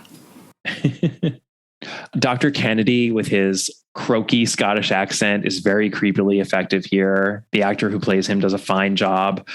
And it's interesting, we get an actual flashback in this adaptation. When Gwenda and Giles are talking to Mrs. Paget, the cook, and she's relating what happened on the night Helen disappeared, they just go straight to the past because so much of what she's relating really is hearsay. It's a little awkward in the text. So I can see why they actually flashed back, even though Christie never does this. This is something that I was discussing recently with Ruth Ware. She really does stick to people relating the past rather than going to the past itself. But that's just something that they were able to do, I think, to smooth over this sequence in the televised adaptation. And then final note, I appreciated that Christie's little detail about birds taking flight after Lily is murdered was included in that scene. It's a very effective little detail, and I appreciated that they included it in the adaptation, though they didn't sandwich Lily's murder in between Dr. Kennedy and Giles and Gwenda waiting for her, as Christie does in the book. And I think this is yet another example of Christie not being entirely adaptable. So many of her most brilliant moments as a mystery writer are tied to the page because she's using all the tricks at her disposal as a writer. And those tricks simply don't translate when the medium changes. So the next adaptation we have is actually an Arabic language adaptation, which was broadcast in Syria in 1992. And after that, there was a radio adaptation performed. This aired on BBC Radio 4 in December of 2001 as part of the Saturday Play series. June Whitfield, of course, voiced Miss Marple, as she did for all of the Miss Marple radio adaptations. Next up was a Japanese language adaptation, which was part of the Agatha Christie's Greatest Detectives Poirot and Marple animated series. Catherine and I covered that series on a Patreon episode. And this was a 4-part adaptation of Sleeping Murder, which aired in 2005. And then we get to the ITV Geraldine McEwen adaptation as part of Agatha Christie's Marple. This was in season/series 2 of that program, and it was episode 1. It was broadcast in February of 2006. And while I do have nice things to say about this series from time to time, I'm afraid that I was not a fan of this adaptation. I'm just going to quote from Mark Aldridge in Agatha Christie on Screen, as I so often do. An adaptation that differs so much from the original that it can really only be considered to be based on a part of the premise and a handful of the original characters.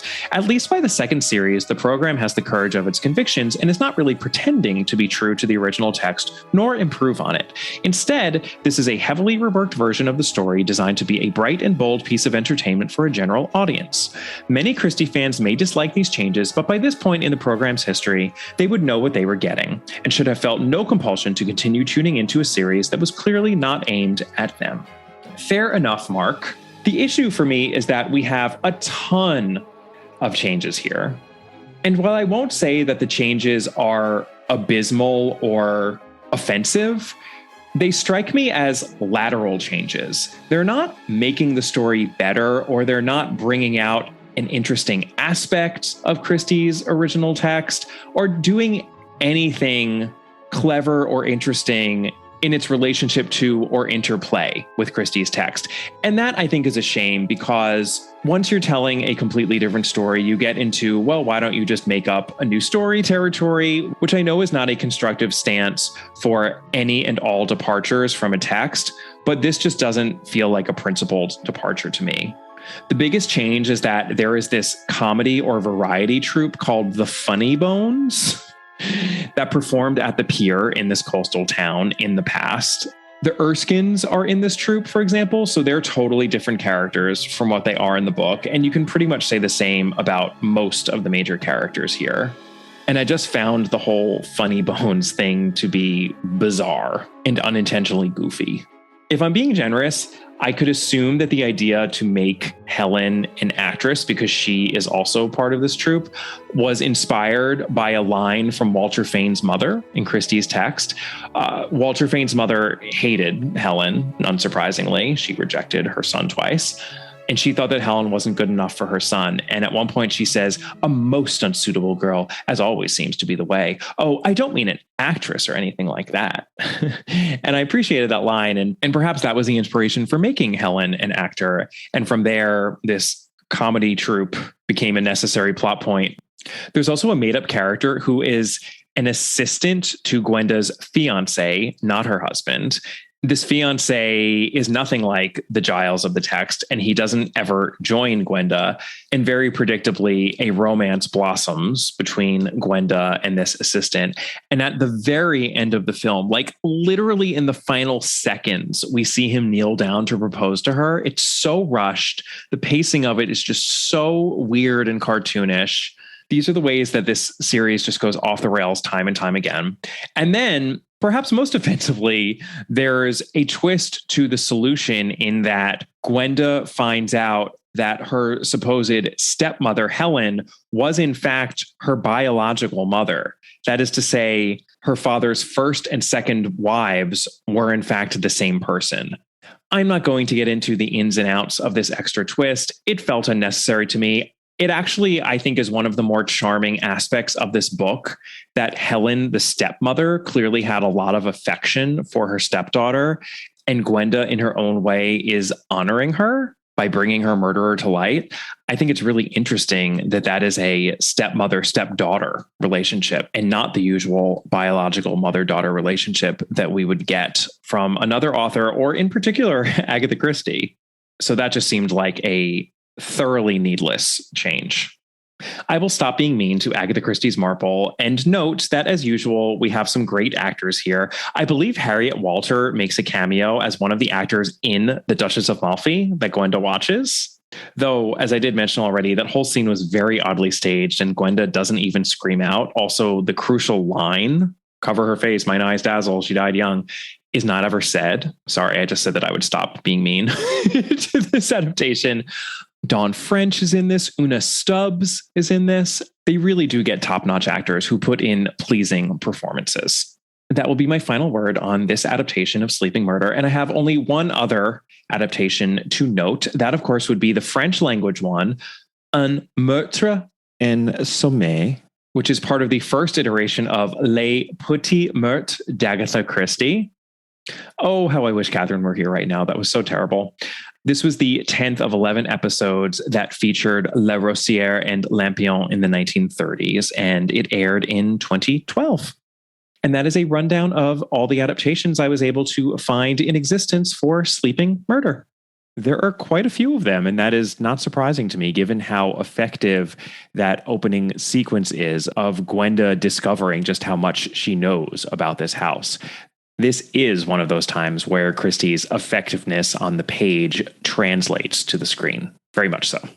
For my money, if you're looking to watch one of these English language adaptations, look no further than the one, the only Joan Hickson.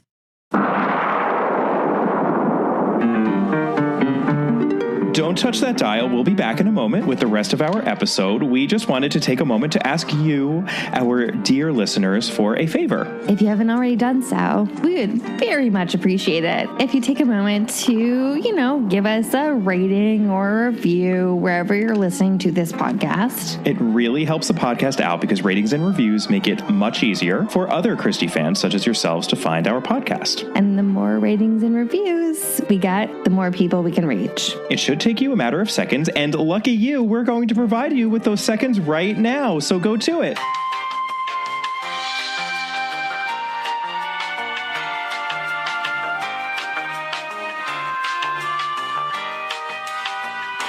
Thank you so much. And now, back to our regularly scheduled programming.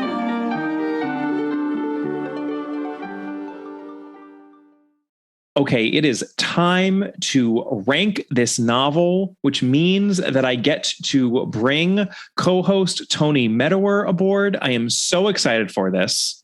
Let's get to it. What an honor it is to have Tony Medawar with me today to co-host the rankings for Sleeping Murder. Tony is quite simply one of the foremost scholars of detection fiction that we have today. He is a luminary in the field, I would say, who has edited and annotated and introduced and anthologized not just Agatha Christie, but so many other Golden Age authors whose names pop up on this podcast from time to time. Anthony Barclay, Christiana Brand, John Dixon Carr, Freeman Wills Crofts, John Rode, et cetera, and on and on. He has done so much work in this area. In 2019, he came out with Murder, She Said, the quotable Miss Marple, which delightful volume I own, having consulted it many, many times. So for this alone, he would have been an A+ choice to have on as co-host. But in 2020 and 2021, he was the organizer of the International Agatha Christie Festival, which gathers annually in Torquay every September. or at least it did before COVID made our lives much more complicated. But undaunted by a pandemic, Tony pulled off last year's festival brilliantly, which included a remote presentation by me and Catherine, in which we revisited the mysterious affair at Styles with a live audience. It was great fun, one of our favorite experiences, actually. And as I announced recently, I'll be attending this year's festival in person. And even though Tony isn't organizing this year, I really do owe my appearance there in large part to him. He's been such a friend to me and to Catherine and to the podcast overall. So for a lot of different reasons, I am truly thrilled to have him on now to talk Sleeping Murder. Welcome, Tony. Thank you, Kemper. Thank you. I'm really pleased to be here and honored to be sitting where Catherine should have been sitting. Well, before we get to our various ranking categories, I'd like to start with some reviews of Sleeping Murder. Here's the Daily Mirror. This review was upon initial publication. Agatha Christie's last novel is very good. Sleeping Murder is the last of Miss Marple's excursions into detection, but perhaps it is her best. Agatha Christie wrote it years ago, but if I was going to pick a swan song book, this is certainly the one that I would choose. It's her best for years. I don't know if I would go that far, and yet I would go a bit farther than Robert Barnard does. Mr. Barnard is as snarky as usual in the bite-sized review he provides in A Talent to Deceive. This is what he says. Slightly somniferous mystery written in the 40s but published after Christie's death. Concerns a house where murder has been committed, but by the merest coincidence by someone who as a child saw the body. Sounds like Ross MacDonald and certainly doesn't read like vintage Christie. But why should an astute businesswoman hold back one of her better performances for posthumous publication? So I suppose he doesn't totally hate it, which is about the same reaction I get from John Curran's take in his Agatha Christie's Secret Notebooks. This is what he has to say. Overall, Sleeping Murder is a disappointing climax to Miss Marple's career. While a perfectly adequate detective story, it is not in the same class as the previous year's technical tour de force, Curtain, Poirot's Last Case, or indeed A Murder is Announced, the real apex of Miss Marple's career. The possibility that it was written much later than previously suspected would go a long way towards explaining why. And I discussed this earlier in the episode, John Curran's argument about this novel being written perhaps later than 1940, which is the year most scholars point to as the year of its creation, or thereabouts. I have to say, I find this to be one of Curran's least persuasive points. The idea that Sleeping Murder isn't as good as, quote, other titles written in the early 1940s. Those supposedly superlative titles that Curran cites are 1-2 Buckle My Shoe, Evil Under the Sun, and The Body in the Library. First of all, I actually think Sleeping Murder is much better than 1-2 Buckle My Shoe. And second, I think you can point to plenty of Christie gems that were written in the 1950s, including the very title that Curran referenced already as the apex of Miss Marple's career. A Murder is Announced was published in 1950. Mrs. McGinty's Dead is 52. And After the Funeral is 1953. So it's not like the Christie of 1950 or thereabouts was incapable of writing an amazing novel. It's rare that I have the audacity to disagree with the esteemed Mr. Curran about anything Christie related. So, Tony, I would like to turn to you now. As a colleague and friend of John's and an expert in your own right, would you care to defend him against my vicious attack? And how do you feel about Sleeping Murder overall? I think the difficulty here, Kemper, is that it's the criteria that you apply when you're judging Sleeping Murder. Curtain, by any standards, has the most extraordinary solution. And, for that reason, one can understand why that was held back. Sleeping Murder, by comparison, I'm with another podcaster, Books Like Woe. I knew who the murderer was and their motive the moment they appeared.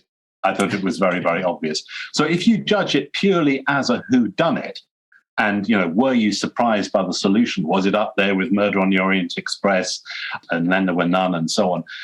No, it isn't. It doesn't have a solution like that. Is it a good book? Absolutely. I think we'll probably come on to this, but there is one chapter in the book which I think is, in many ways, an absolute microcosm of why Christie is a genius. And that's chapter 22 of the book, which is absolutely superb. I think I know exactly what you're talking about, but yeah, we'll get there. The trouble is that if you know anything about the play that is referenced at the beginning, you know who done it. It's as simple as that. As for when it's written, I agree with you that some of the arguments that John adduces are not that convincing. But the difficulty is here that you have 3 clues that simply don't stack up. You have the clue of the letter. There is a letter written in 1950 in which Christie very explicitly states she's gone through the manuscript of the novel that is eventually published as Sleeping Murder, and she's made a number of changes, and she says at the end, I'll come to this in another 10 years if I'm still here. So in other words, in 1950, 10 years have elapsed. So that puts it at 1940. Now, you mentioned that many scholars have said 1940. I would dispute that, actually. I don't think there are many scholars who've said that. There's a lot of people who just reference it because it's an accepted fact. Right. I think when you go and look at the archives that exist, you do come up against these real contemporary documents that undermine that assertion. Christie herself first disclosed that there was a Miss Marple novel in an interview in 1967 when she said that there was one she'd written and that was held in reserve. That was in an interview published in a British newspaper. But if you go back to the sources, you've got these 3 problems. You've got this letter written in 1950 implying that something happened with the manuscript 10 years earlier. There's some nonsense on Wikipedia that refers to a letter also written in 1940, but actually that's referring to Five Little Pigs under its American title. I've seen the letter. It's Wikipedia, as on so many things, is wrong. Shocking. Quite. The critical fact in John's argument is the clue of the notebook. John has looked at the notebooks. I've looked at this particular notebook, the notebook that Agatha Christie wrote down her thoughts on plot construction and so on in. And in one, she says plans for November 1948. Now, John quotes partly, not completely, and a couple of tiny little bits left out in his book, The Secret Notebooks of Agatha Christie. He doesn't give the full reference, but the full reference actually supports his argument. It couldn't be more explicit. It's definitely about the novel that was published as Sleeping Murder. So that implies that the novel hadn't even been written in November 1948. And yet 2 years later, the clue of the letter tells us it was being revised for its 10th anniversary. Right. And then the third problem we have is that the book is dated. Unlike almost every other Agatha Christie book, this book not only features a real person, it features a real theatre and a real event. Again, Wikipedia is wrong. It says that the novel is set in 1944. It's not. The thing that is real that the novel is referring to is a production of a play called The Duchess of Morphy with the British actor Sir John Gielgud. And in the book, it takes place at His Majesty's Theatre about 6 to 7 weeks after Gwenda Reed arrives in England. Now, in reality, because it's a real production, Sir John Gielgud's production was first performed at the Theatre Royal in Haymarket, which happens to be opposite His Majesty's Theatre, on the 18th of April, 1945. And it ran there from the 18th of April till July. So that's a real play and a real production, and it took place in 1945. So she clearly couldn't have been writing about a production that hadn't even happened in 1940. That would tend to support the later date, unless you think, well, maybe she wrote a book which featured a production of The Duchess of Morphy, and then when she came to revise the manuscript, Christie thought, well, I'm going to put in a reference to this production. Perhaps she actually went to it. It was a very, very famous production in 1945. It's very difficult to reconcile these two arguments. You've got 1940 on the one hand and 1948 on the other.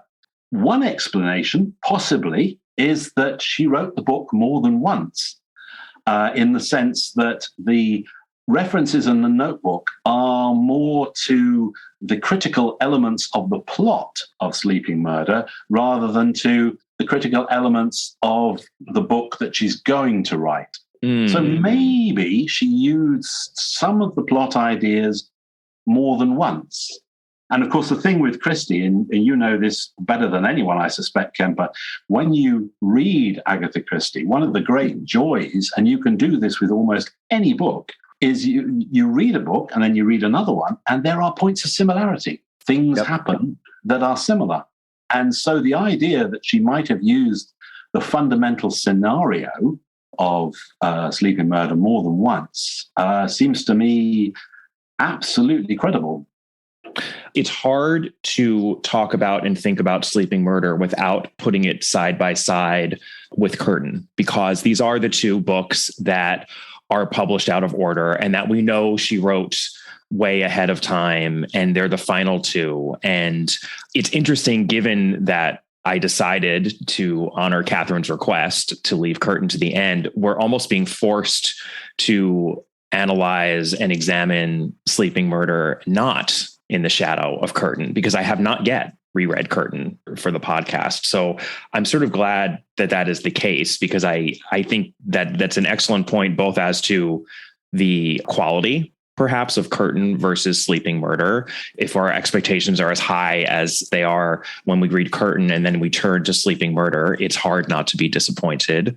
But I think also Curtain seems to be the book that she wrote and then truly did put in a vault, probably because it was brilliant and she was done. And perhaps also she didn't relish having to revisit what happens in that book, knowing, how final it was, not to spoil anything. But Sleeping Murder seems to me like the kind of book that perhaps she just tinkered with a lot because it had no deadline. And that's the thing. When you have a book that has a publishing deadline because it's the Christie for Christmas and it's coming out in a number of months, she gets it done and pushes it out to her publisher, and the machine takes it from there. And that never happened with Sleeping Murder. So perhaps she just tinkered with it a lot, whatever that means. And I think that's an interesting point, the idea that the plotting of it versus the actual writing of it, right? All of the other writerly things that she had to do in addition to just mapping out the plot, those could have been two discrete periods. I'm sure it's all a bit of a muddle, as these conflicting clues seem to indicate, which is why it's such a perplexing and fascinating question, when this book actually was written. But to me, it would make sense that this is a book with no deadline, so it got tinkered with a lot more than any of her other books. I think the interesting thing about Christie is, again, when you go back to the letters, she wrote well in advance. Because of the way that British tax laws work, it wasn't in her interests to just churn them out and for them to be published on time. There was very clearly a strategy here. At one point, she talks about having 7 completed novels awaiting publication. So, she was, with her agent, she was very clearly planning how to get these books out into the public domain into the most efficient way. The other thing that's I think is worth noting about the problem of the book being perceived or presented as the final Miss Marple novel. Of course, it absolutely isn't. You've got one character in it who's dead in an earlier book, and another character that's Colonel Bantry, and then another character who's retired in an earlier book, and yet here he is still going strong. And if you look at Nemesis fundamentally is the last Miss Marple novel. It's obvious. It's not a particularly relevant observation, really, but it just tickles me that the last Poirot novel is Curtain and the last Miss Marple novel is Nemesis. They've both got 7-letter titles. That looks really nice. I'm amazed no one's put out a double volume of the 2 final books. They both include almost identical phrases about the murderer. So in Nemesis, Miss Marple says, there seems to be an unknown factor. Call him X, someone who hasn't appeared as yet, but one gets glimpses of his technique. And then in Curtain, there is a certain person, X. In X, we have a technique, superb, magnificent, that arouses admiration in spite of oneself. So they're very, very similar in that sense. And of course, if you look at the final chapters, and I'm not going to anticipate the final chapter of Curtain, but you have a conclusion there for Poirot, and you have a conclusion in Nemesis for Miss Marple. And in a way, it's hard to see what the next book could have been after either of those things, what happens in the final chapter. And I also love the fact that the murderer in Nemesis is driven by love, and the guilty party in Curtain is driven by hate.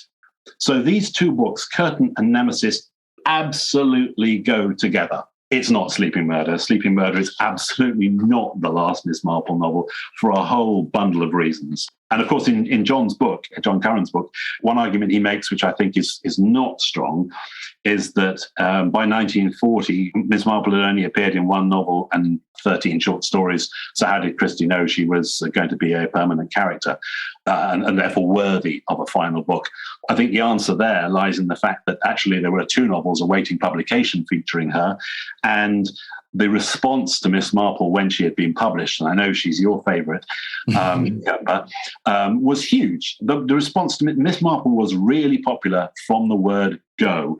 And she was popular not just with readers, but with listeners on BBC Radio. And when Christie was asked to write a short story for the BBC, she had no hesitation in writing a Miss Marple story. And when it came to reading that short story on the radio, guess who read it? Guess who's the first actor to play Miss Marple was? It was Agatha Christie herself. So absolutely, whether the book was written in 1940 or 1948, or indeed some other date, there's no question about it at all. She loved Miss Marple and she was going to write a final case for her.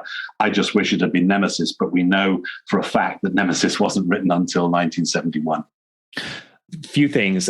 John Curran actually, and I agree that is a pretty weak argument in his book as well. And he doesn't even acknowledge the Miss Marple short stories that had been written. He just says, well, there was only one Miss Marple novel published in 1940. And it's like, yes, but there were also all of those short stories. And Christie even says the short story form is sort of Miss Marple's form, which I don't even totally agree with. But those Miss Marple short stories are significant. And yes, having those novels sort of in the can already that she had written, she knew that she had a great thing, even as early, I think, as 1940 in Miss Marple, and has always, I think you can feel her identification with Miss Marple and just her affection for and love for that character from the get-go. I will note that there is lip service paid to an X as the murderer in Sleeping Murder, which does provide a little bit of a parallel with Curtin. But that is my weak argument. And I do agree with you overall. I think it's awkward. There's awkwardness in the fact that Curtin is such a fabulous, in so many ways, such a fabulous final Poirot, and Sleeping Murder is not a fabulous final Miss Marple, both because it is not the most fabulous Agatha Christie novel or even Miss Marple novel that she wrote, and because we do have a fabulous final Miss Marple novel in Nemesis. The one thing I will say for Christie defending Sleeping Murder is that I love that what she does in Nemesis, which is kind of this counterpoint to where she goes with Poirot in Curtin, when she finishes Miss Marple as a character, she sets her free, right? We have that wonderful final image where Miss Marple is almost young again, right? And she's carefree and she has her winnings and she's going to enjoy herself. And there is something, I think, a little poetic in that then the actual final Miss Marple novel just continued on with this timelessness and this idea that Miss Marple is just not going to terminate in the way that perhaps happens with Christie's other famous fictional detectives. So we still do get, I think, a little bit of that point counterpoint that she sets up with Nemesis and Curtin in Sleeping Murder. But point taken, it is awkward. And I think slightly unfortunate that we have Sleeping Murder as our final Miss Marple. And that probably goes to why I think this is not a favorite Christie novel among most fans, both, casual and fanatic. But let's do this novel the justice it deserves, because I do think actually that it's quite good. I'd love to start breaking down our rankings here. I shall start us off with plot mechanics. I do understand why Robert Barnard calls this novel slightly somniferous and why John Curran says it's perfectly adequate, because this really is very much standard Christie when it comes to plotting, which is a thing of great wonder and beauty. Don't get me wrong, but this is neither Christie wowing us with a gonzo high concept a la And Then There Were None or Roger Ackroyd or Murder on the Orient Express, et cetera, nor is it even one of those Christies that involves spinning a lot of plates in the air, a la the blocking hijinks of A Death on the Nile or even An Evil Under the Sun. This is just Christie doing what she does, doing it well. I would argue it's a functional puzzle mystery. I'm not sure that you would agree with that statement, Tony. I would like to hear your thoughts on that. I think it's a functional puzzle mystery and that she's doing it well. but not spectacularly. A few things I think she does particularly well before we get to what I think will be the highlight of the plot for both of us. I think she manages to keep a bunch of fairly weak suspects alive as suspects for the duration of the book. Even Mrs. Erskine, who Gwenda pronounces a bit insane, and Jackie Affleck, Dr. Kennedy says he's displayed certain signs of an unbalanced temperament, incipient persecution mania. We have Mrs. Affleck seeming frightened of him. She's doing what she needs to do to keep these suspects alive throughout the book.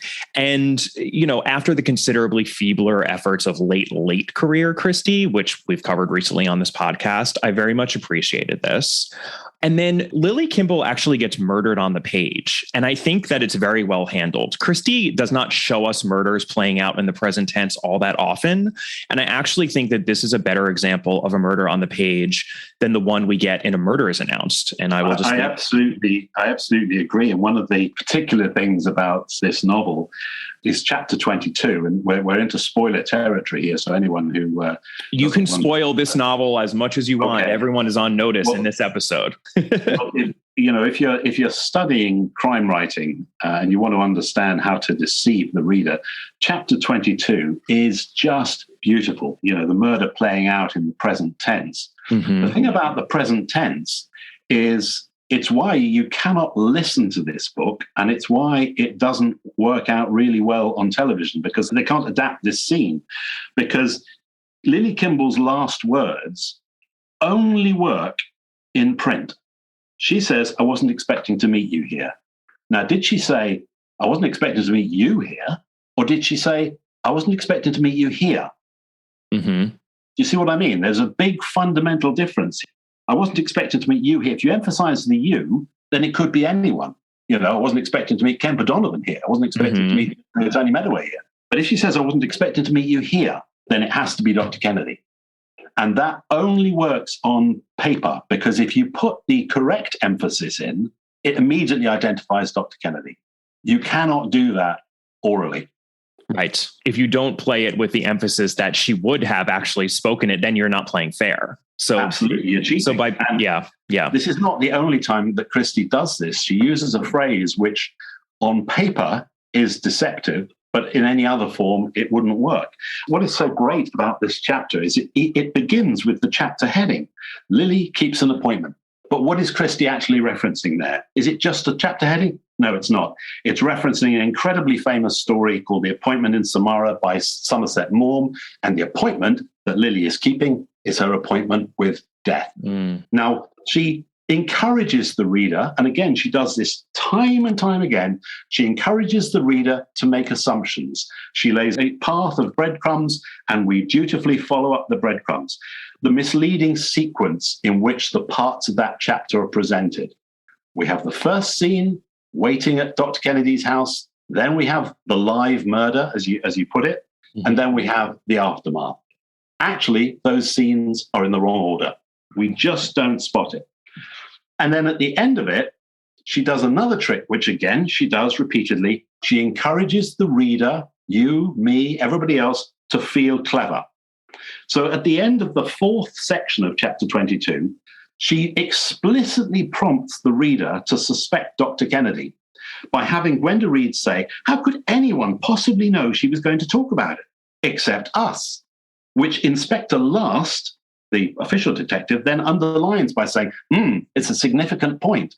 So there we are. How could anyone possibly know she was going to talk about it except us? So immediately the reader thinks, right, so it's not Giles, it's not Gwenda, it must be Dr. Kennedy. What does Christie do at the beginning of the fifth section? She immediately prompts us to dismiss Dr. Kennedy by immediately identifying someone else who would have known Lily Kimball's intentions. Her husband, Jim, whom we, the reader, have forgotten because he only appeared very briefly in chapter 12. So she encouraged us to think of Dr. Kennedy and then to think, oh, no, I remember. Now, look, her husband, he's the one, he knew. That's what I mean when I feel that chapter 22, if you understand what Christie as a writer is doing in that chapter, she's a genius. She's just tricking you, encouraging you to think one way, like a professional magician, like the magician she is. I couldn't agree more, because this really is the high point, I think, of the plotting of the book. She is playing so fair here. We are told right after this happens and the scenes are put in out of sequence. Well, actually, Lily Kimball came much earlier, but having them presented to us in that way, she's so good at forcing us to make assumptions as readers that even when she gives us the information to cancel out that assumption, I think it's very hard to do so, which is why even after we're told, oh no, Lily actually was on an earlier train, it just feels as though Dr. Kennedy couldn't have actually been involved in Lily's murder. And then I totally agree with you, Tony, that line of Gwenda's when she said, how could anyone know except us? It's not only the fact that then in the next section, we're presented with Jim, who's Lily's husband. I actually didn't even think of that. I think that the very next paragraph, what Christie does is she precipitates the fact that a reader is going to think, oh, well, then Dr. Kennedy has to have done it. And Inspector Last theorizes that it seems possible to me that after writing to the doctor, she wrote to someone else, suggesting a rendezvous at Woodley Camp, et cetera, et cetera, et cetera. So she's then feeding us, well, she possibly could have spoken to, who knows who she spoke to? She could have spoken to any of the other characters who I've already presented to you as suspects in this book. So yes, this chapter is the shining example of the fact that whenever Christie was writing this book, early 40s, late 40s, 1950, she was still at the height of her powers. And she is just a brilliant writer as to plot. The thing is, that is one chapter. Absolutely. But don't forget the importance of the title as well. Christie often used double meaning in the titles of her works. And by titling the chapter, Lily Keeps an Appointment, you're immediately off guard. Only a weird person would think, oh, she means an appointment with death. With death, right. Somerset Maugham story. You'd have to be weird to think that. What you think is, oh, she's going to keep her appointment. She's going to turn up. So you don't question the sequence at all until after it's happened. Then you might question it. But, would you go back and look at how you were tricked by the chapter title? No, it's something she does again and again, this tricky title. It's why it's quite frustrating when her titles get changed, because she is very clever with the titles.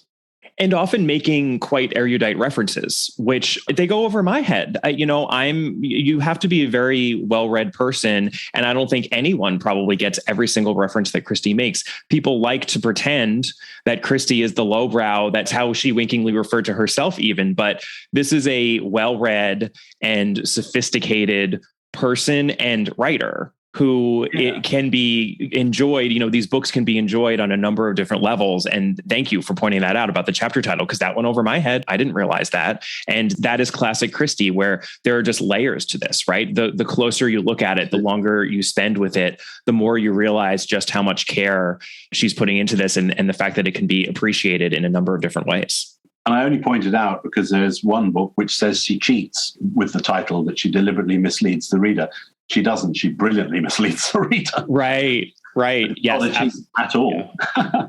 Unlike you, Tony, I actually appreciated that the content of a play turns out to be a clue, just because I think it's a very Marpelian clue, since we have at least two Miss Marple short stories that I could think of that also hinge on the content of a play. Specifically, it's the costumes used in the course of that play. They turn out to be significant clues as well in The Affair at the Bungalow and Greenshaw's Folly. So I just felt very cozy and happy that I was in Marple land by the fact that the content of the play turned out to be significant. But it sounds like you just think it went a little too far. It was a little too obvious. You could write a book about the number of Christie books and short stories that feature references to plays. Just focusing on Miss Marple for a second. They do it with mirrors, which I know you've already discussed. So this is a spoiler for that story. That is based, as is Death on the Nile, on the concept of a theatre and the fact that when you're looking at the stage, an actor can go out stage left and return stage right. How do they do it? They run across the back. Countless examples of where the theatre has been used as part of the plotting. There are also countless examples of where Christie has taken a classical story or a famous literary work, as in Curtain, as in Nemesis, and she has used elements of that to both provide a clue and sometimes to do the exact opposite, to distract the reader into thinking that, this is going to work out like that story.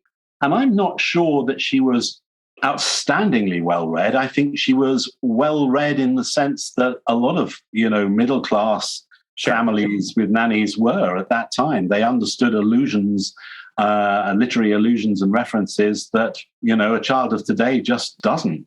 Well, and she has her favorite authors. I mean, she's well read in all of the major authors that I think middle-class people tended to be then. Obviously Shakespeare, she makes so many Dickens and Thackeray references. And then she has her romantic poets who she clearly likes, Wordsworth, et cetera. And Tennyson is a favorite, which gets so many references. So yes, she often goes back to the same well, but there is a wealth of literary references that she makes throughout the canon, which I think are easily overlooked if one is not reading closely. Absolutely. I completely agree with you. I just don't think it's particularly unusual for somebody of that class at that time.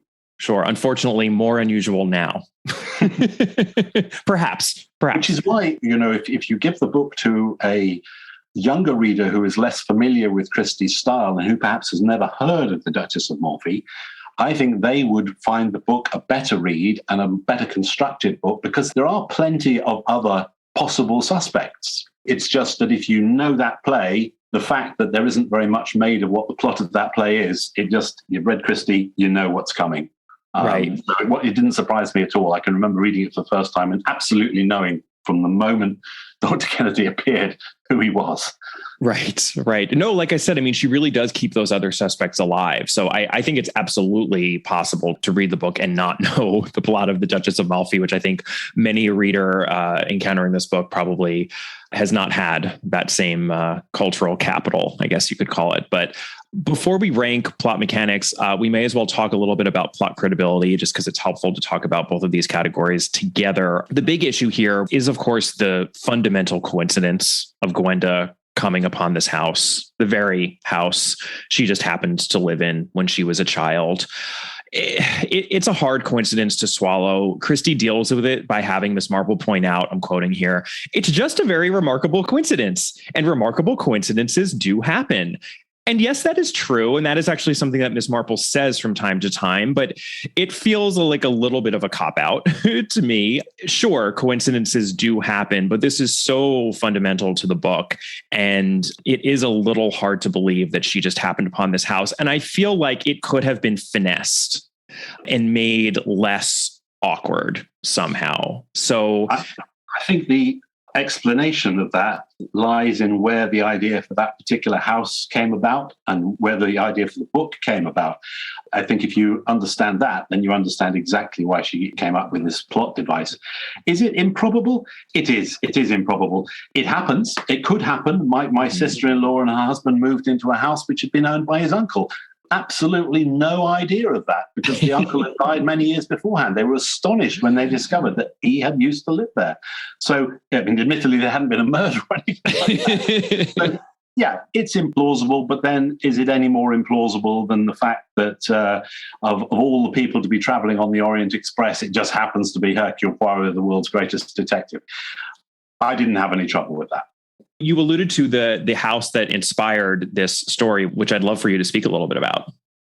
Okay, so this is really interesting. It's generally reckoned that the Laurels, the house in Austin of Fate, was based on Ashfield, Christie's home. It's not the case. This house, Hillside, is based on Ashfield. It couldn't be more obvious.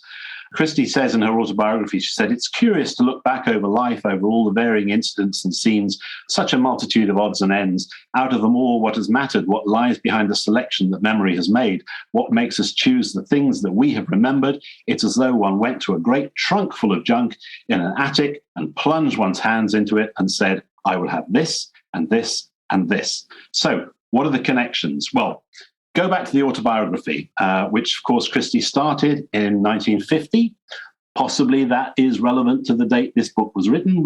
We won't know at the moment. But she started her autobiography in about April 1950, which is kind of around the time that certainly John Curran believes that she might have been writing Sleeping Murder. And in the autobiography, Ashfield was described as an ordinary enough villa at the other end of Torquay. The road in which it was situated led almost at once into rich Devon country with lanes and fields. And we are told that Hillside was a small white Victorian villa on the outskirts of Dilmouth. Countrified it was, that's the phrase. Are there any other connections? Well, Ashfield, the house next door, was called St. Catherine's. Hillside was formerly known as St. Catherine's. If you look at the photographs, and these are online, you will see that the terrace that you come out of goes along and then down some steps at the far side into the lawn, exactly like the terrace in Sleeping Murder. You're also told that Ashfield used to be owned by some people who were Quakers, and in Sleeping Murder, Hillside was formerly owned by very churchy folk who wanted to go abroad and do missionary work. In the autobiography, there were bars on the window of the nursery, which was at the corner of the house. And in Sleeping Murder, there were bars on the window of the nursery at Hillside, which was at the corner of the house. And it's from that window that Leonie, the Swiss nanny, sees Dr. Kennedy digging in the garden at the place where he buried Helen's body. Are there any other connections? Ashfield has 7 bedrooms. Hillside has 7 bedrooms. The lavatory at Ashfield has a splendidly large mahogany lavatory seat.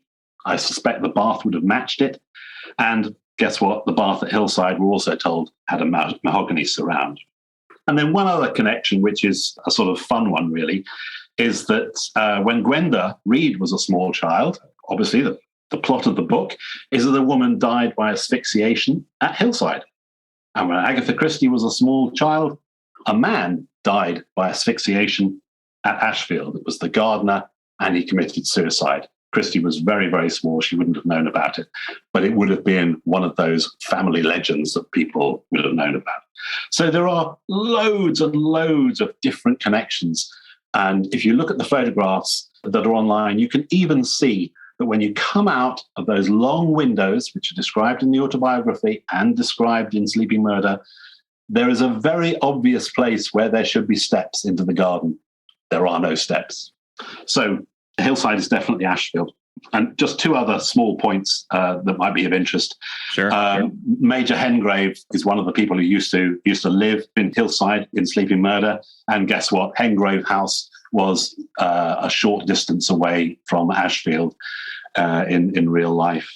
And the Royal Clarence Hotel is mentioned. We're always told that the Royal Clarence Hotel is based on the Imperial or possibly the Royal Clarence Hotel in Exeter. In fact, there was a Clarence Hotel near Ashfield as well. So the links with Ashfield are overwhelming.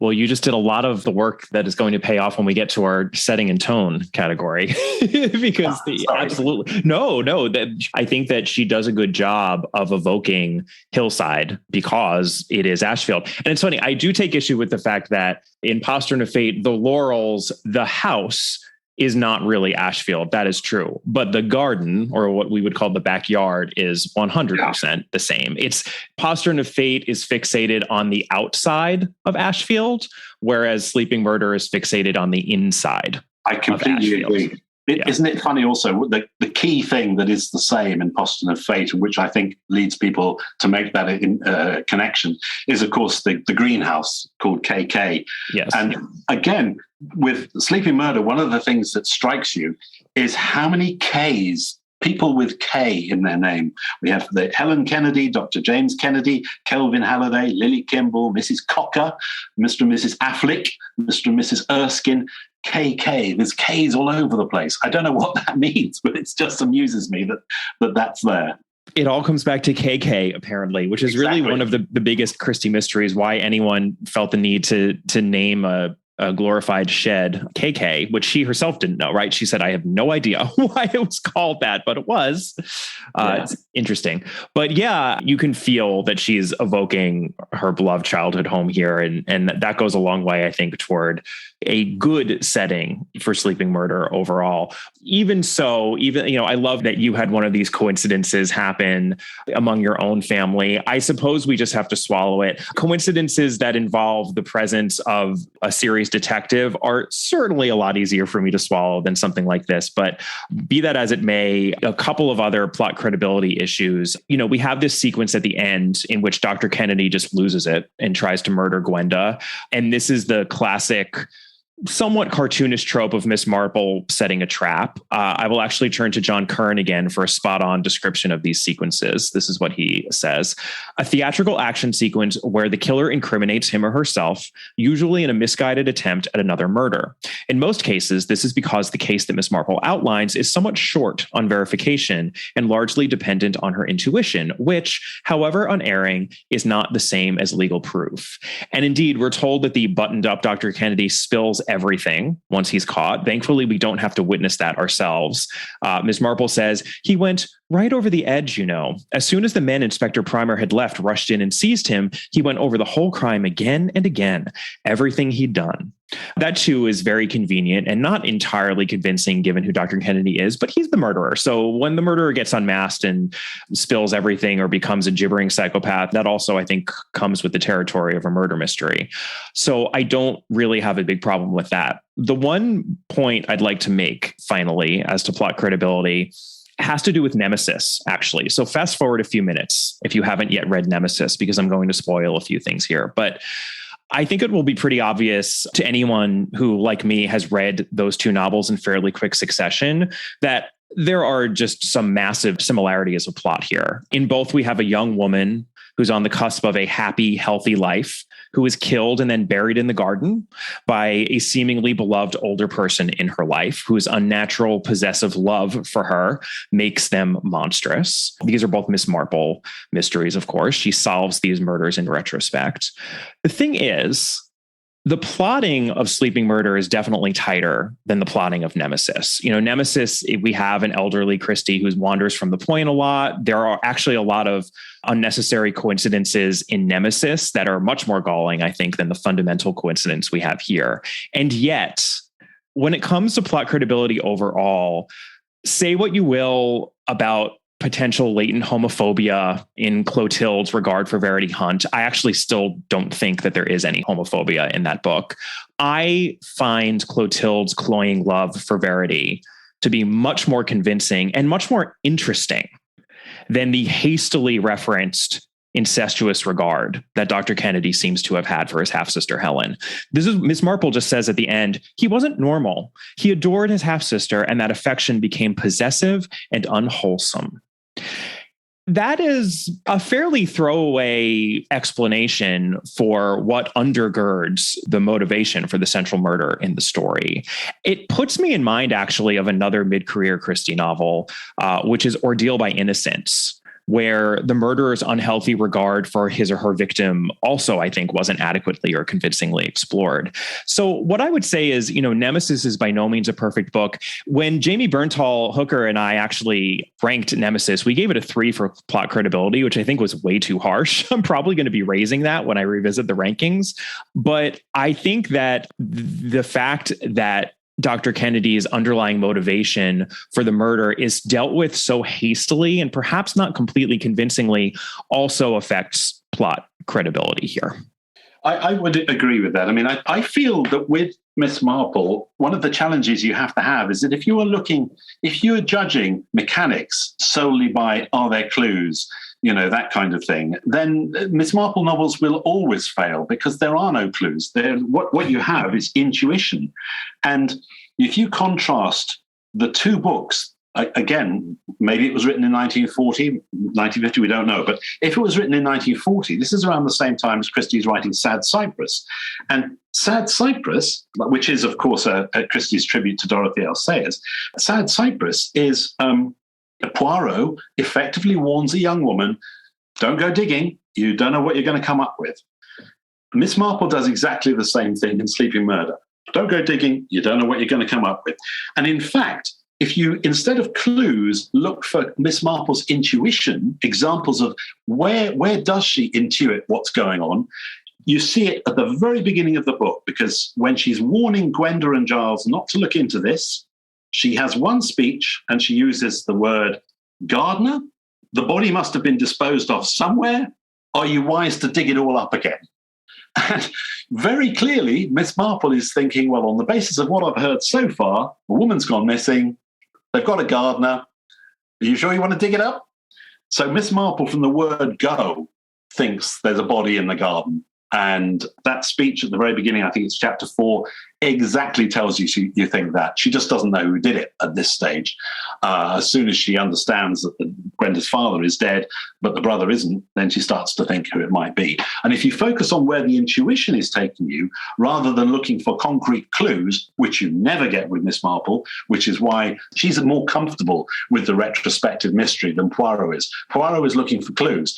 And even in Five Little Pigs, which is the classic retrospective mystery for Poirot, there is a clue. There is an absolute solid clue.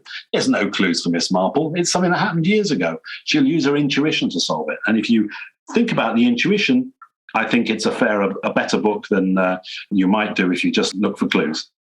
I would take issue with that. I mean, I think that there are clues. I mean, we talked about what might be a clunky clue depending on how well read you are, but the Duchess of Malfi is a huge clue, as is the fact that the throwaway reference that we get from a secondary character, it's actually from Major Erskine, who says that Helen wasn't happy at home.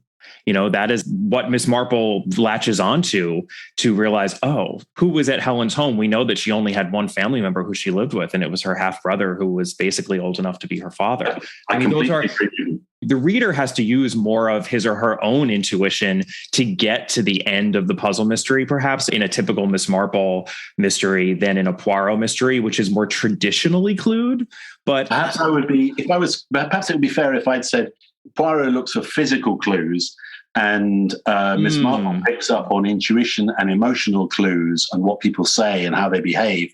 Poirot is looking for the fingerprints on the bottle, the action that doesn't make sense in the context of that kind of thing. There are very few physical clues. In fact, I don't think there are any physical clues in this. Okay, that I will accept. And you know what? That distinction is interesting because I think that might help explain why I love the Miss Marple novels as much as I do. I mean, I think because Christie is such an insightful person as to human interaction and the world of emotions. And in some ways, you know, you can see her airing the Mary Westmacott side of her writerly personality a little bit more in the Miss Marples sometimes than in the Poirots, which do perhaps get, you know, what I would term as bogged down in the traditional clues. Other people, that's what they love about Christie, so that wouldn't be bogged down for them. But that's interesting. And I think that distinction works. So let's rank plot mechanics and plot credibility.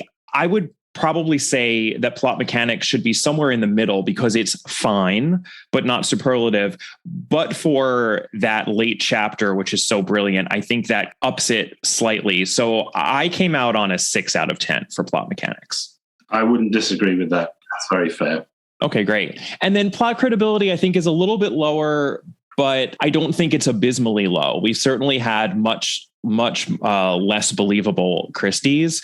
I would do a tick below 5 for credibility. I think for the same reason that it's fine, but it's certainly not one of her most believable, even though it doesn't deserve a 2 or a 3. I came out on a 4. Again, I'd agree, but for slightly different reasons. So the coincidence, I'm not as particularly hung up about the coincidence as some are. I think there are 2 things that make the credibility weaker. One is that Miss Marple knows some things which she simply couldn't have known. She knows that Dr. Kennedy paid Leone to leave. How does she know that? Maybe she knows Mr. Goby. Well, I don't think there's any explanation of that. I don't think that works. The other thing is we are told at the end, and it's another example of what John Curran and others have identified as this tendency to throw in murders for murder's sake. If somebody you have seen digging a hole pays you to go away, after you've gone away, do you just accept some medicine from them in an envelope and take it? I'm going to send you some laxatives tomorrow, Kemper, and see if you open them. I suspect you won't. And I suspect if you'd seen me murdering somebody or digging a hole, there's no way you'd take tablets that were posted to you. I mean, you just wouldn't. That for me is a huge weakness of this book. It just doesn't make sense. Leonie is very much an afterthought. She didn't fully tie off that loose end. No, what I like there is that actually there were 5 people in the house the evening that Helen Kennedy was murdered. Helen Halliday, she was by then. Gwenda Reed, Edith Paget, the cook. But everybody else, Dr. Kennedy murdered them. He murdered Helen Halliday, he murdered Leonie, and he murdered Lily Kimball, and he drove Kelvin Halliday to suicide. So he killed everybody in the house, except the girl who was 3 and the cook, who sounds quite formidable. So I like that element of it, but 4 seems to me perfectly fair. Okay, so 6 for plot mechanics and 4 for plot credibility. Let's move on to series-long characters. This is, I think, a good Miss Marple novel. It's not a great Miss Marple novel. And it's funny because it's been somewhat painful watching Miss Marple get older and frailer in these later books in Christie's later career. She can't garden. She can't get around like she used to. But I think Christie, in a way, allows Miss Marple to come into her own in some of those later books because she strips away her physicality and we're just left with that prodigious Marpelian brain, still sharp as a bacon slicer. And I think that I actually prefer the Miss Marple of Nemesis and The Mirror Cracked from Side to Side, even A Caribbean Mystery, to this Miss Marple, even though there's no question that I relished seeing a younger and more physically vigorous Miss Marple. I very much appreciated that she was gardening at home. She was gardening for the reeds at Hillside, so much bindweed that she was pulling up all over the place. And I loved that climactic ending where she is literally breathless, and I'm quoting here now from Christie, for she had run violently up the back stairs. It's great to be able to witness Miss Marple doing that in our final view of her. I did also love this exchange among Miss Marple, Giles, and Gwenda about whether or not Mr. Erskine loves his wife. This is just classic Miss Marple here. I dare say he is really quite fond of her. He can't be, cried Gwenda. Oh, my dear, you are very young. He has never left his wife, and that means something, you know, because of the children, because it was his duty. The children, perhaps, said Miss Marple, but I must confess that gentlemen do not seem to me to have a great regard for duty insofar as their wives are concerned. Public service is another matter. Giles laughed. What a wonderful cynic you are, Miss Marple. Oh, dear, Mr. Reed, I do hope not that. One always has hope for human nature. You know, of course, Miss Marple is a wonderful cynic. And there's just one other truly outstanding moment that showcases her cynicism, which I have to highlight. It's when Miss Marple is explaining at the end that when Dr. Kennedy submitted a sample of Helen's handwriting to see if it matched with that letter she supposedly wrote after she ran away, and it did match, that was because Dr. Kennedy wrote both samples himself. It's the other great trick in this book because we, like Giles, assume when it matches, like, oh, okay, well, then maybe there is something to, you know, Helen running away. What's going on here? It's very confusing. It really goes a long way toward obfuscating the solution. And this is what Christie writes. Goodness, said Giles, I never thought of that. No, said Miss Marple, you believed what he said. It really is very dangerous to believe people. I never have for years. And that emphasis on the I is all Christie's. It's italicized in the book. And that's where you can really see the Auntie Granny DNA in Miss Marple. Christie writes in her autobiography about how her Auntie Granny would express incredulity at her younger relations and naivete. I mean, I would have that printed on a t-shirt. It really is very dangerous to believe people. I never have for years. It's just a great Miss Marple moment. I enjoyed her as I always do. When I put together that little book, The Credible Miss Marple, that was my favorite quote. And I absolutely agree with you. I think that should be on a mug or a T-shirt. It's certainly my approach to listening to politicians anyway. But the thing I liked about this is I always think of Miss Marple as small, and we're explicitly told that she's tall here. Tall, yeah. And she's in good health. So the book is clearly, you know, we're reading this very out of sequence. And I do, you know, when I've encouraged other people to read the Miss Marple series, I always say, no, read this one earlier, read it before Mirror Cracked. So you've got a flow of this. It's, you know, the story comes at its proper place, because I think it does throw things a little bit, getting it too late.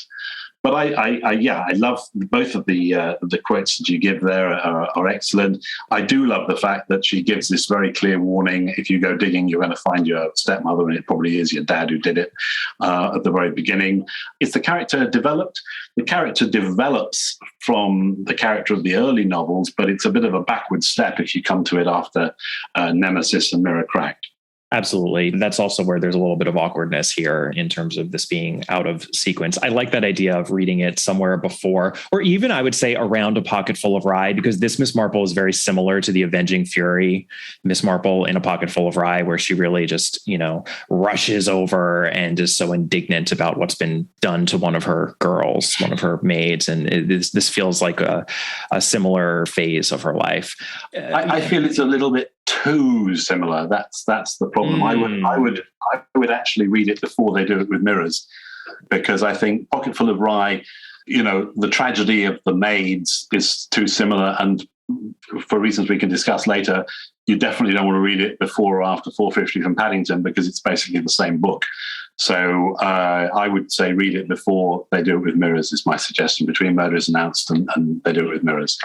Well, let's take a little tangent actually just to discuss that, because Tony and I, before we started recording, listeners were going over, just points we wanted to cover. And he made reference to, I want to talk about the similarity between this book and another Miss Marple. And I was like, oh, you mean Nemesis? And he was like, no, I do not mean Nemesis. And he didn't say which book he meant. So I am now learning this for the first time as well. The similarities that you believe exist between this book and 450 from Paddington. Is that the argument you're about to make? Yeah. So it's interesting how I genuinely believe you could pick any two books by Agatha Christie off the shelf and you'd probably find half a dozen things they've got in common. Right. It's very true. And that's not to say that she was unimaginative. And it's not to say that she plotted according to a code or anything like that. And I know suggestions have been made like that. I think that's nonsense. I don't think she did. But I do think, and you see this in the notebooks, that she had similar ideas, some of which come from classical allusions and famous works of literature. But she had ideas and then representing them. So a solution that gets discarded in Five Little Pigs is actually the explanation in Crooked House. So I think she recycled often. She frequently did this. And this is one of the things John talked about, John Curran. He says that the notebooks indicate that Sleeping Murder was to involve a motif from the Mr. Quinn story, The Dead Harlequin, which was published in March 1929. And the motif is a person looking down at a dead body on the floor through a window. Now, Sleeping Murder is not expanded from The Dead Harlequin, or in fact, a work called Someone at the Window, which is an unpublished 3-act play, which Christie turned into the short story The Dead Harlequin. It's got a similar motif to that short story, but that's it. In fact, of course, this is how clever Christie is. She took her unpublished play, Someone at the Window, she turned it into The Dead Harlequin in 1929. But hang on a minute, go back to 1923, and look at a short story, Hercule Poirot short story called The Affair at the Victory Ball, it's exactly the same. And that's why that story was suppressed in the UK for many years. So recycling, representing the same problem from a different angle, reusing a solution that's discarded in one book and making it the solution of another book, that happens all the time. Yep. That's not what I'm saying.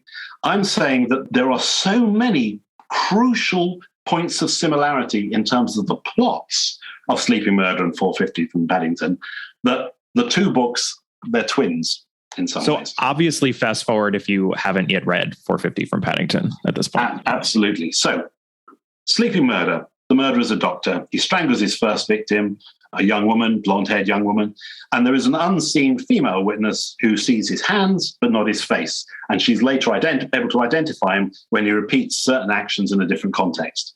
That's exactly what happens in 450 from Paddington. Sure. The only difference is that the witness in The Sleeping Murder is very young and the witness in 450 from Paddington is very old. Sure. But otherwise, it's exactly the same. In terms of the clues, rarely, and this doesn't happen often, Christie tells us from the get-go that the murderer is a man and then presents loads of male suspects. Yes, very unusual. One way or another look similar. Happens in both of the books. Sleeping Murder, the murderer hides the body of his first victim in the grounds of a house where he doesn't live, but is a regular visitor. Sorry, Tony, to interrupt, but do we know for sure that it's a man in Sleeping Murder? Yeah. Does she say that it's, I guess, but that's where the fact that it's a 3-year-old's observation, I felt like Mrs. Erskine was a legitimate suspect. But that's because I haven't got the book in front of me, but I think you'll find that because she can impersonate a man. The same thing we often have people who get hung up about the references to effeminate or masculine characters sometimes get hung up about why Christie does it. She does it generally to deceive, obviously. You know, if a woman's described as manly, that's because you want them to think they might be the man in the murderer. And if a man's described as womanly, you want them to think that's a woman in disguise. So she does it deliberately. The obvious best example of that is in The Mousetrap. But here, I think it's explicit. Okay, it's the memory of a 3-year-old or 4-year-old, whatever age she is. So it's a small child. We can agree on that. But I think it is clearly a male murderer, or a person who appears to be a man at the moment of committing the murder. And other than Mrs. Erskine, actually, who is absolutely described as mannish and could easily appear to be a man to a 3-year-old, she really is the only female suspect. So, okay, that's really interesting. I never thought of it that way, but I think that's fair. But then there are other connections too. So it's sleeping murderer. The murderer hides the body of the victim in the grounds of a house where he doesn't live, but is a regular visitor. And that's exactly what happens in 450 from Paddington. Sleeping murder, the murderer seeks to give the impression that the victim is still alive by forging a postcard from her. You may not remember this, but the same thing happens in 450 from Paddington. Oh, wow. Also in Sleeping Murder, the murderer kills one of his victims by sending her what appeared to be sleeping tablets by post. Exactly the same thing happens in 450 from Paddington. Again, I'm not saying that's terribly credible, but all these clear major plot points are the same. And that's where I always think, for me, the analogy for Christie is she's a magician. I can see a genius magician like David Blaine do the 3-card Monty, and he'll present it in a completely different way, and I'll be tricked. And that's what a magician does. They present something, you know how it's done, but for whatever reason, you don't know how it's done. Yeah. Oh, I completely agree. I mean, I think Christie's recycling, which we talk about all the time on this podcast, because if you are reading Christie closely, you can't avoid the recycling. It's in fact proof of her genius. It's not in any way weakness, because this is how genius she is. I didn't even realize that. I had no sense when I was reading Sleeping Murder that, oh, wow, this is so similar to 450 from Paddington. And if she can do that and make you enjoy and appreciate both of these mysteries, even with all their commonalities in their own right, well, then more power to her. And I think the easiest one, which we talk about a lot on this podcast, is, without being more specific so as not to spoil, but the similarities between The Murder of Roger Ackroyd and Endless Night. I mean, the fact that she could write those two books, sure, they're very far apart in time in her career, but the fact that she could write both of those books and have them both be as satisfying and compelling as they are is Can I take odds with you there, Kemper? So I don't think Endless Night is Death on the Nile. It's exactly the same book. Read Death on the Nile, then read Endless Night. The only similarity with the love triangle, there are lots more connections than that. Lots more. The names of characters, the exact way it's set up, the deception. The only similarity between Endless Night and Roger Ackroyd is, of course, spoiler, the narration. If you want a book that's like Roger Ackroyd, where the plots are the same, the plot devices are the same, it's Hercule Poirot's Christmas. Hercule Poirot's Christmas and Roger Ackroyd, the fundamentals of that, if you strip them down, it's exactly the same. This is what I mean. You can almost pick any couple of books at random. And then make these arguments, right? But if you want to start really picking it out and you think, well, how did the actual murder happen? What did the murderer have to do to make that happen? What are the clues? Then you start to say, oh, wow, this book and that book are the same. They do it with Mirror's Death on the Nile. It's another one that's connected. It's a genius magician who will play the same trick on you and you'll never see it. Yeah, there's nothing formulaic about it, actually. No. And it's something that I think, I'm sure other people have done it, but I think it's something that only Christie can do as well as she has. I'm now thinking I might have to devote an episode to commonalities between and among Christie novels in this way, because we could be here all day, I think, saying, oh, and then this one is like this. But it's so fascinating. I love that. I think it's a great way of honoring what she does, actually. Well, thank you for that tangent. I think that's really interesting, the commonalities similarities between 450 from Paddington and Sleeping Murder. And it never even once occurred to me, Tony, when I was reading this book for this very episode. So I think just going back to series long characters, we've dealt with Miss Marple. We do have a couple of much cherished secondary characters in the Marpleverse popping up here. There's Dr. Haydock, who's been in the Marpleverse all along, starting with the murder at the vicarage. I love how he calls Miss Marple woman here twice. He's very familiar with her, but I suppose he has earned it. As you mentioned already, we have Colonel Bantry. Given that we learn of his death in The Mirror Cracked from Side to Side, I was very heartened to see him. And then, of course, we have Dolly Bantry, who is depicted in her garden. But of course, here's our first glimpse of her, which is delightful as always. Mrs. Bantry was almost always to be found in the garden. Gardening was her passion. Her favorite literature was bulb catalogs, and her conversation dealt with primulas, bulbs, flowering shrubs, and alpine novelties. Miss Marple's first view of her was a substantial posterior clad in faded tweed. Love that.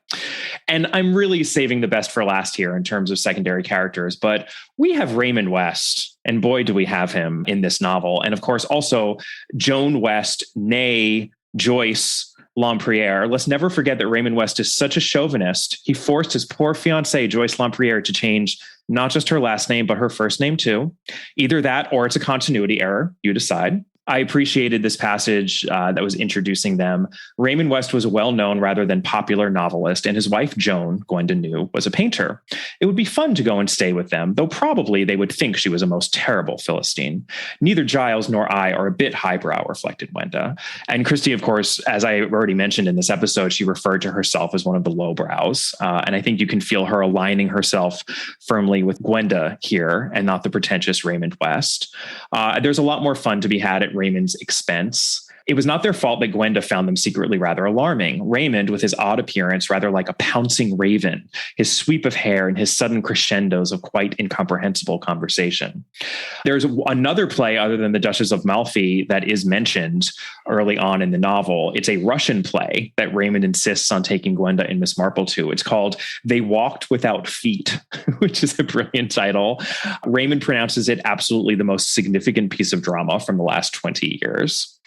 And then he also dares to trot out that tired old chestnut about how St. Mary Mead is exactly like a stagnant pool, despite the fact that Miss Marple has already schooled him on the fact that under a microscope, if you look hard enough, there's actually quite a lot going on in a stagnant pool.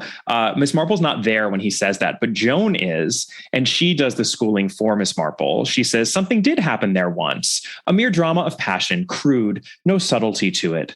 You enjoyed it frightfully at the time, Joan reminded him with a slight twinkle. I sometimes enjoy playing village cricket, said Raymond with dignity. And it's funny, Tony, I actually at first thought that they were referring to the short story Greenshaw's Folly, because that does involve Raymond West tangentially, but that was published in 1956, I believe. So that makes no sense. I suppose they're just talking about the murder at the vicarage here. Yeah, they're talking about murder at the vicarage. The intriguing part of it is that Joan wasn't there. She isn't in that book.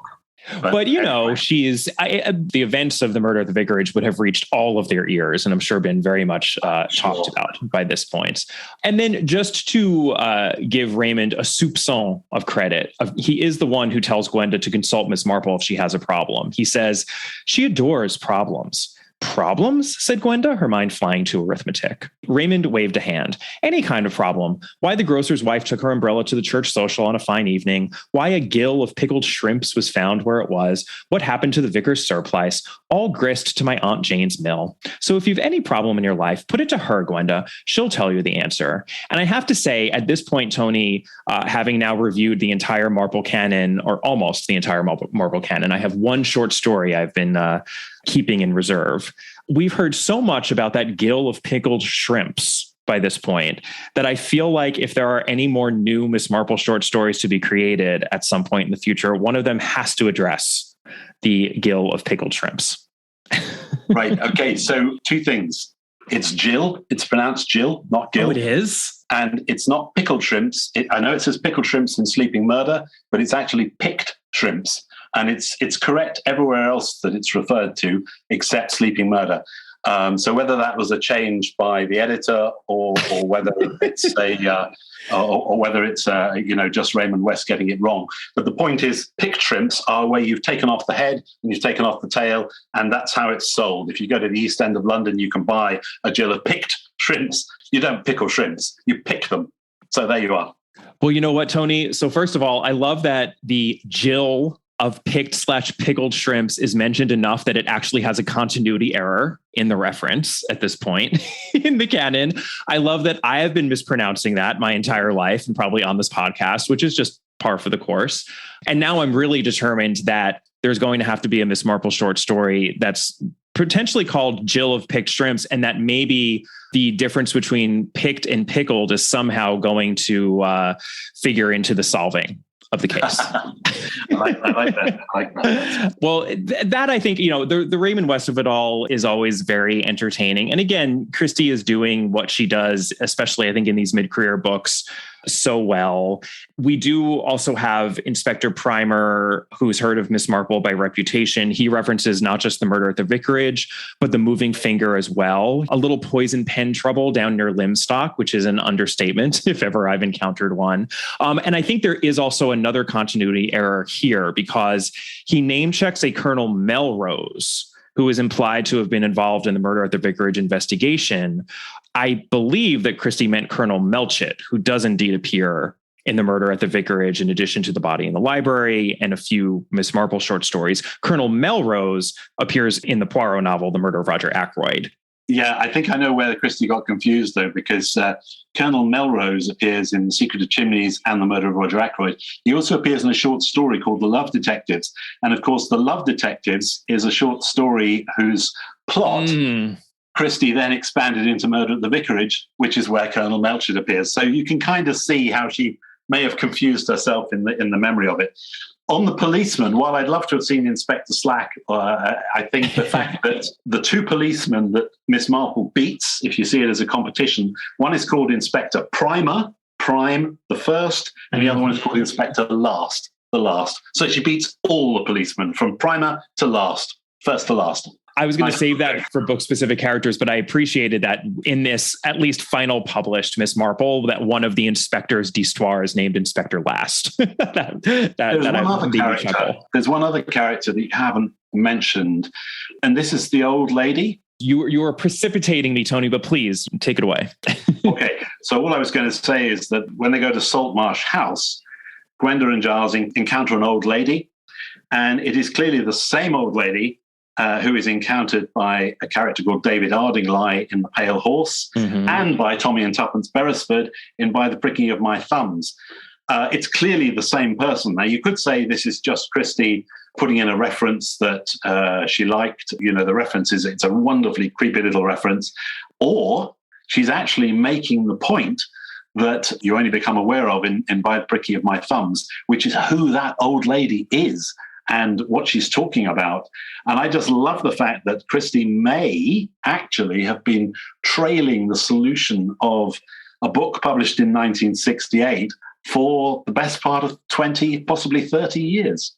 I had that same thought, Tony. And it's not a spoiler to say that it's Mrs. Lancaster in By the Pricking of My Thumbs, who we meet very early on. And it's a very similar scene, right? I was like, is that Mrs. Lancaster? It's very, very creepy. It's so odd that she has that scene in 3 of her books. And the fact that they're visiting a sanatorium, right? It's Saltmarsh House's sanatorium near South Benham, not to be confused with Much Benham, I suppose, just outside St. Mary Mead. But that is an oddity that I think many people note when they're reading Sleeping Murder. When you read By the Pricking of My Thumbs, the whole point is that Mrs. Lancaster has been moved around from one care home to another care home, which is something that doesn't generally happen. Old ladies and old men in care homes don't generally get moved. Once they're in a home, they stay in the home. But the whole point of the book is that she's been moved from home to home. So I just love the fact that she's been moved from home to home and people keep falling over her. We have evidence of it. A bunch of different people in 2 different books separately who have encountered this Mrs. Lancaster. It's brilliant. I think Christie acquits herself pretty well when it comes to series long characters here, but it's not one of the best. I think a 7 out of 10 feels like a solid showing here. I would have gone with a 6, but I'm happy with 7. Okay. Okay. I just don't think there's enough of them for it really to work. But I'm happy with a 7 because I like the development of Miss Marple and I like the way she intuits from the word go what's going on. So yeah, 7. 7's good. Okay. Now moving on to book-specific characters. I think that Gwenda is a good character. I'm not sure I love how dopey she and Giles are about the possibility of getting murdered. It's positively Tommy and Tuppence-esque of them. Even after Lily Kimball is killed, we're told that it still hadn't occurred to Gwenda that anyone would try and kill her and Giles. I'm really not sure why not. But she's sunny and optimistic and naive, and she's very likable, which is a character trait that I think should never be dismissed or overlooked when it comes to your protagonist. And I would say the same thing as to Giles. I appreciated the way that Christie describes him when we first meet him. This is what she wrote. Miss Marple's gentle blue eyes summed up Giles Reed favorably. A very likable young man, tall and fair with a disarming way of blinking every now and then out of a natural shyness. She noted his determined chin and the set of his jaw.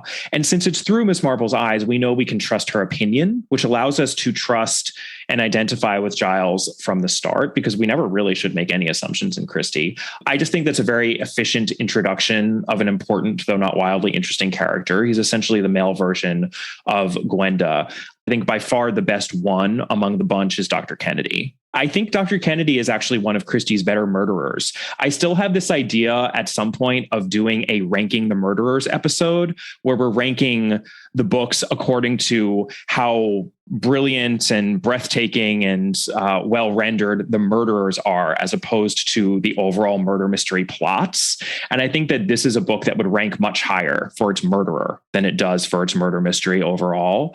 Dr. Kennedy is a hard-headed, shrewd, unemotional Scotsman. That's how he's described, and that very much holds. I love the idea that, you know, he manages to frame Kelvin Holliday, but only just enough so that Holliday will be convinced of his own guilt, but not so much so that an official investigation and prosecution ensues, at which point people might start asking inconvenient questions. That's really diabolical, but I absolutely believe that Dr. Kennedy is capable of that. And I remembered him from my first read of the novel decades ago. He really endured through the years, particularly what he does to that tennis net. And I just want to quote Miss Marple here. She's talking about Gwenda. When she wanted to give tennis parties, a most normal and harmless desire, he pretended to agree, and then one night secretly cut the tennis net to ribbons, a very significant and sadistic action. Then, since she could still go out to play tennis or to dances, he took advantage of a grazed foot, which he treated, to infect it so that it wouldn't heal. This too is just crazy. And it's strange that I remembered the tennis net, but I did not remember the infected foot, although maybe I was blocking it out because I think it's right up there with the pus from an infected cat's ear used as a means of murdering cards on the table. Just yuck.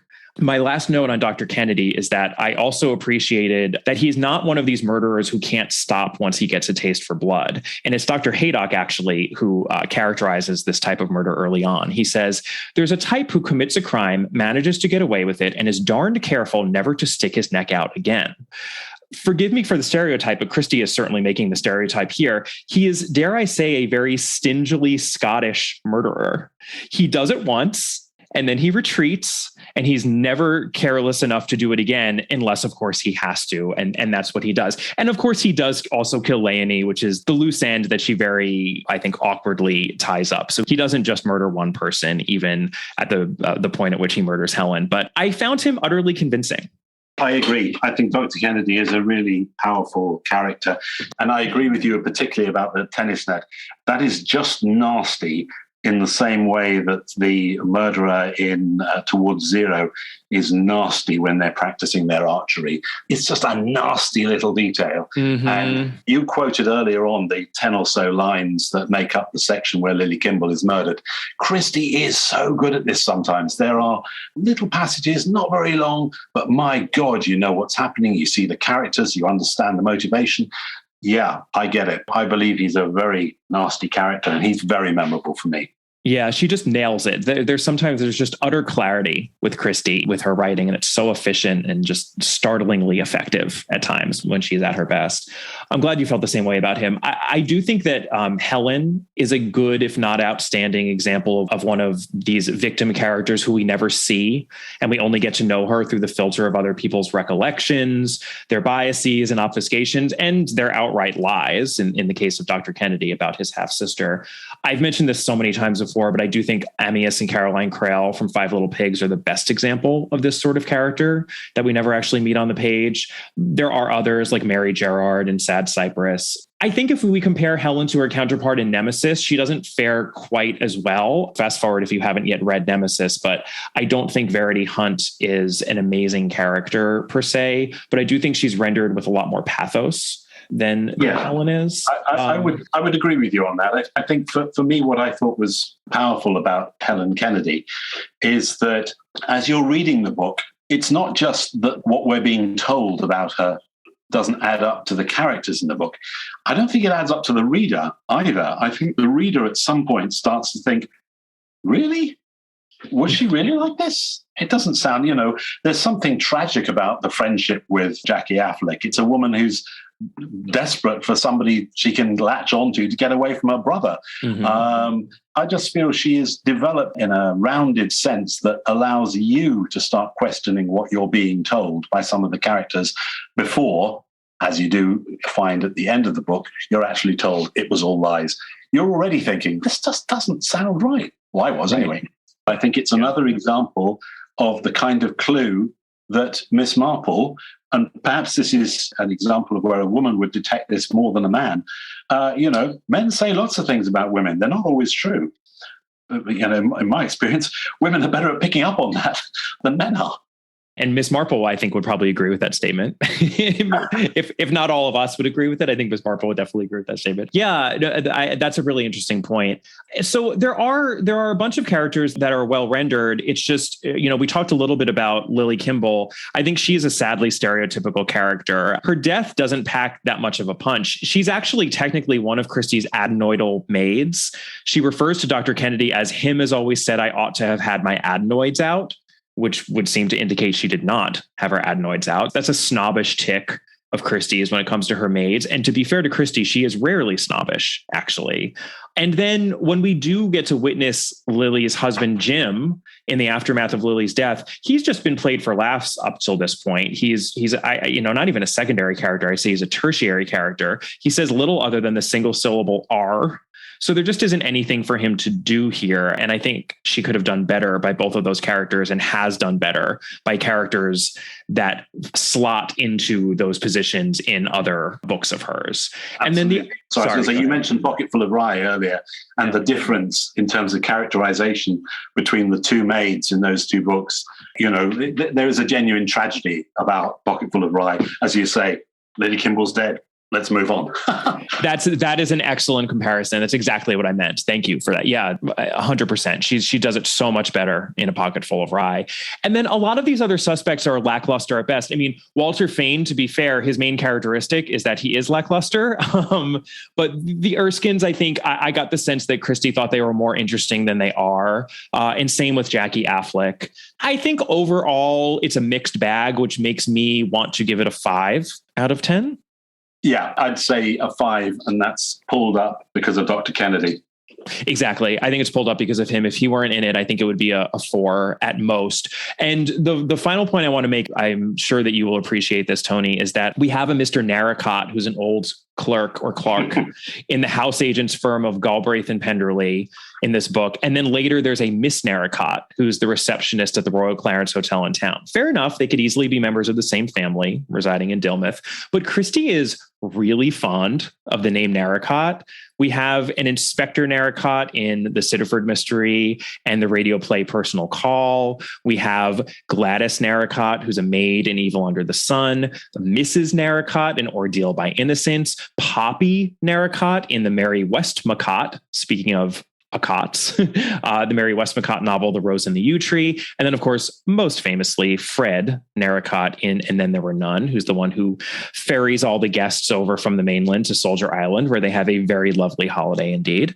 You actually referenced this, and I was going to comment on it when you were talking about all the parallels between Hillside and Ashfield. It's funny because I think that Christie often pulled from location names when she was naming her characters, which is why when you go to Devon and you're steeped in Christie, you start picking out all of these names that are familiar to you from her books, but she often didn't go to the well of other people's names. I'm just curious if you know why she was so fond of the name Narracott.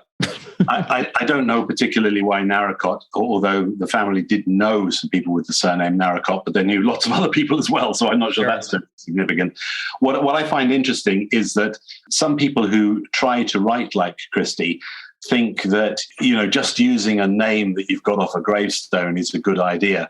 Well, it isn't. Christie did use names she got from the local church graveyard, but she used the names of people for people.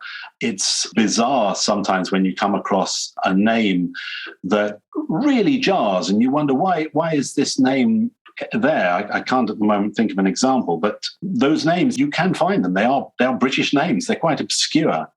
Names were very important to Christie. It's interesting how many times in her stories there's a character called Helen. Helen appears an awful lot from Christie's first short story. Also, the other stories that are linked to this one, The Dead Harlequin we mentioned earlier. Yeah, there are names that she likes that come up, whether for classical reasons or literary reasons, I'm not sure.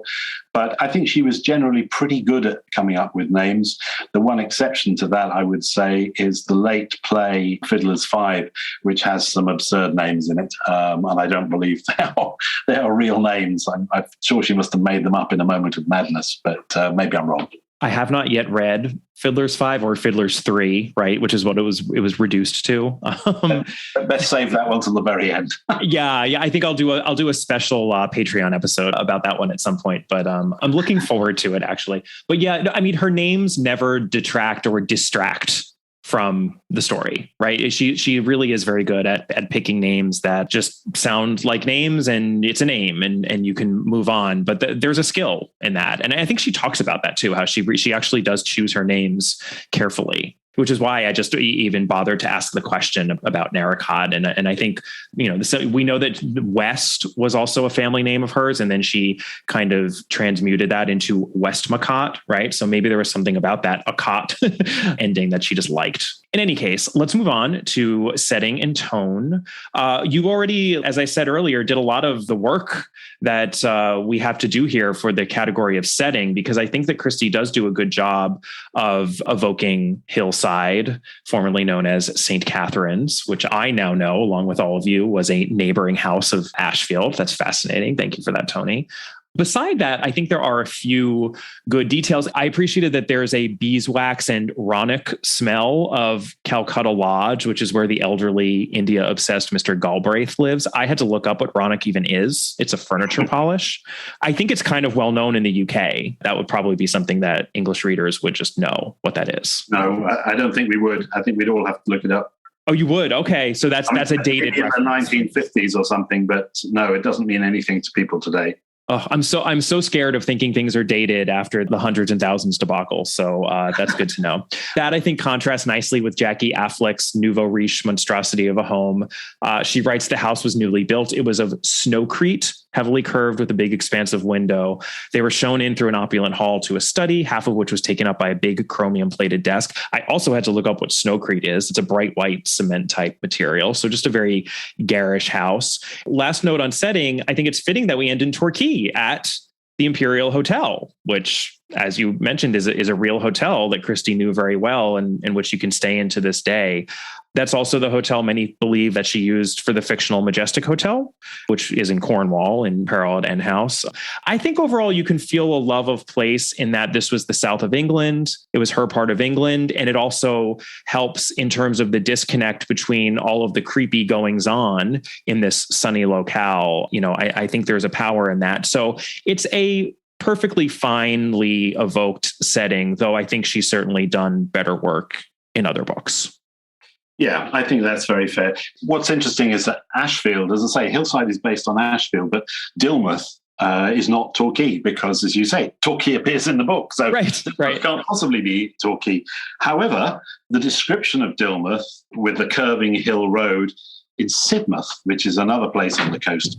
So Dilmouth is based on Sidmouth, and that curving hill road, you can drive down it today. It's Salcombe Hill Road in Sidmouth. And indeed, when it was filmed on television with Joan Hickson, that's where they filmed it. They filmed it at Sidmouth, so they got it right. Oh, that's so great. That's really interesting. All right. So that's setting. And then as to tone, I think I'm going to return to the point I made about the similarities between Nemesis and Sleeping Murder when it came to plot. I think it's instructive to compare them again when talking about tone, because let's just compare for a second the scene in which Miss Marple bests Dr. Kennedy with soapy water and says while panting, "So fortunate that I was just syringing the green fly off your roses." That's funny. I chuckled, but it's nowhere near as powerful as the showdown that we get. And again, fast forward if you haven't read Nemesis, but nowhere near as powerful as the showdown between Clotilde and Miss Marple in Nemesis. And I honestly believe that shows Christie's progression as a writer, which is why I took such issue, I think, with what John Curran said about Christie potentially being a worse writer in the 50s and the 40s. I just don't think that's true. I think that's something that I've managed to bear out with cold, hard evidence in the course of this podcast. She was inconsistent, as every writer is, because writers are human. So not every book she wrote was of the exact same quality, but there wasn't this decline after the 40s or the 50s. I think going right up into the late 60s, she created a lot of gems. And I think Nemesis is one of them. I would right now much rather reread Nemesis than Sleeping Murder after having just recently read the two of them. And I think that's largely because the handling of thematic content in Nemesis is just much better than it is in Sleeping Murder. I think final scene, as you say, it's not just it's more powerful, it's more credible, it's more plausible. I think the ending of Sleeping Murder, it is silly. It's funny, it's silly, it makes for good TV when it's Joan Hickson, but it's just silly. I don't believe for a moment that she would put herself in that position, whereas doing what she does in Nemesis, spot on. Yeah, I agree. To be fair, the book does have some creepy moments. Gwenda screaming during the Duchess of Malfi is very well done, as is Gwenda protesting that she's sure that the Helen of her memory, the dead woman in the hall, is in fact dead. Giles points out that she was just 3. How could she possibly know? And this is how she responds. I think one can tell better than if one was older. It's like dogs. They know death and throw back their heads and howl. I think children know death. I did appreciate that. And as usual, we have lots of true crime references in Christie, which is a revelation to me doing the close reading that I've done on this podcast. She references Dr. Crippen. She references Lizzie Borden at least twice. William Herbert Wallace, Armstrong. And as usual, we have a reference to Othello, which is appropriate given that it's a strangulation. Thackeray reference with Faithful Dobbin. Christie loves her Vanity Fair. I think that this book is very well written, very easy to read. This is certainly Christie when she was able to do everything that she did very, very well. You know, Jamie and I gave Nemesis a 7 for setting and tone. I think this it has to be a tick lower. And even without adjusting it to Nemesis, I don't want to only rank this book with Nemesis in mind. I think I probably would have given it a 6. A 6 to me feels right because it is good, but it's not amazing. Yeah, I feel it is a 6 because we get into what I feel is Dungeons and Dragons territory with the second half of the book. They go here, then they go there, then they go there, then they go there. Yeah. And it's just a sense of let's open this door, like if you played the game Dungeons and Dragons. And so it doesn't feel like all these encounters are happening in a continuous, connected world. They're just different rooms they're going in to get these stories.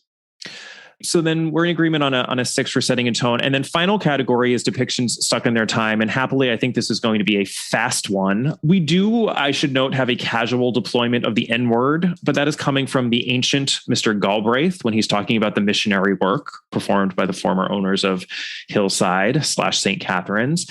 And then there's a lot of shade thrown at Leonie, the Swiss nursery maid, and it's all for her foreignness. She's assumed to have been unobservant or untrustworthy or stupid. but it's all in the voices of other characters. And I really don't think it's ever endorsed at all by the narrative voice or Christie by extension.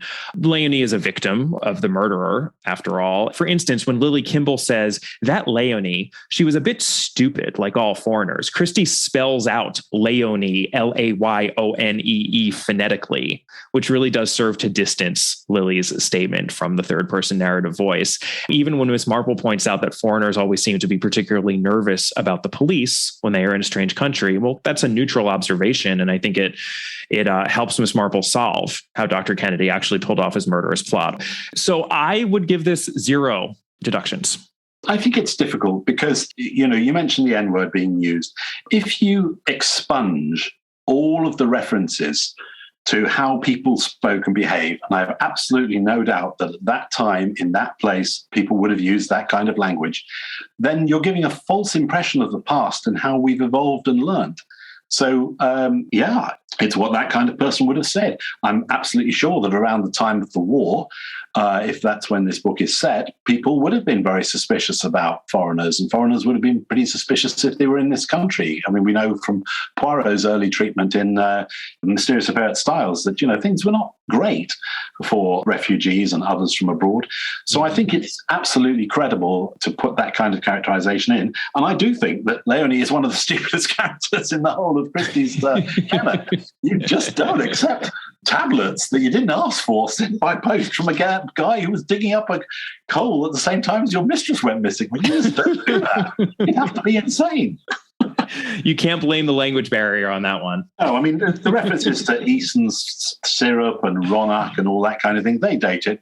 But Christie went to great lengths to make this book not dateable because she didn't know when she was going to die. She didn't know when the book was going to be published. So she went through, and there's correspondence showing that she took out political references and other references. No, I don't see any reason to take any points off either.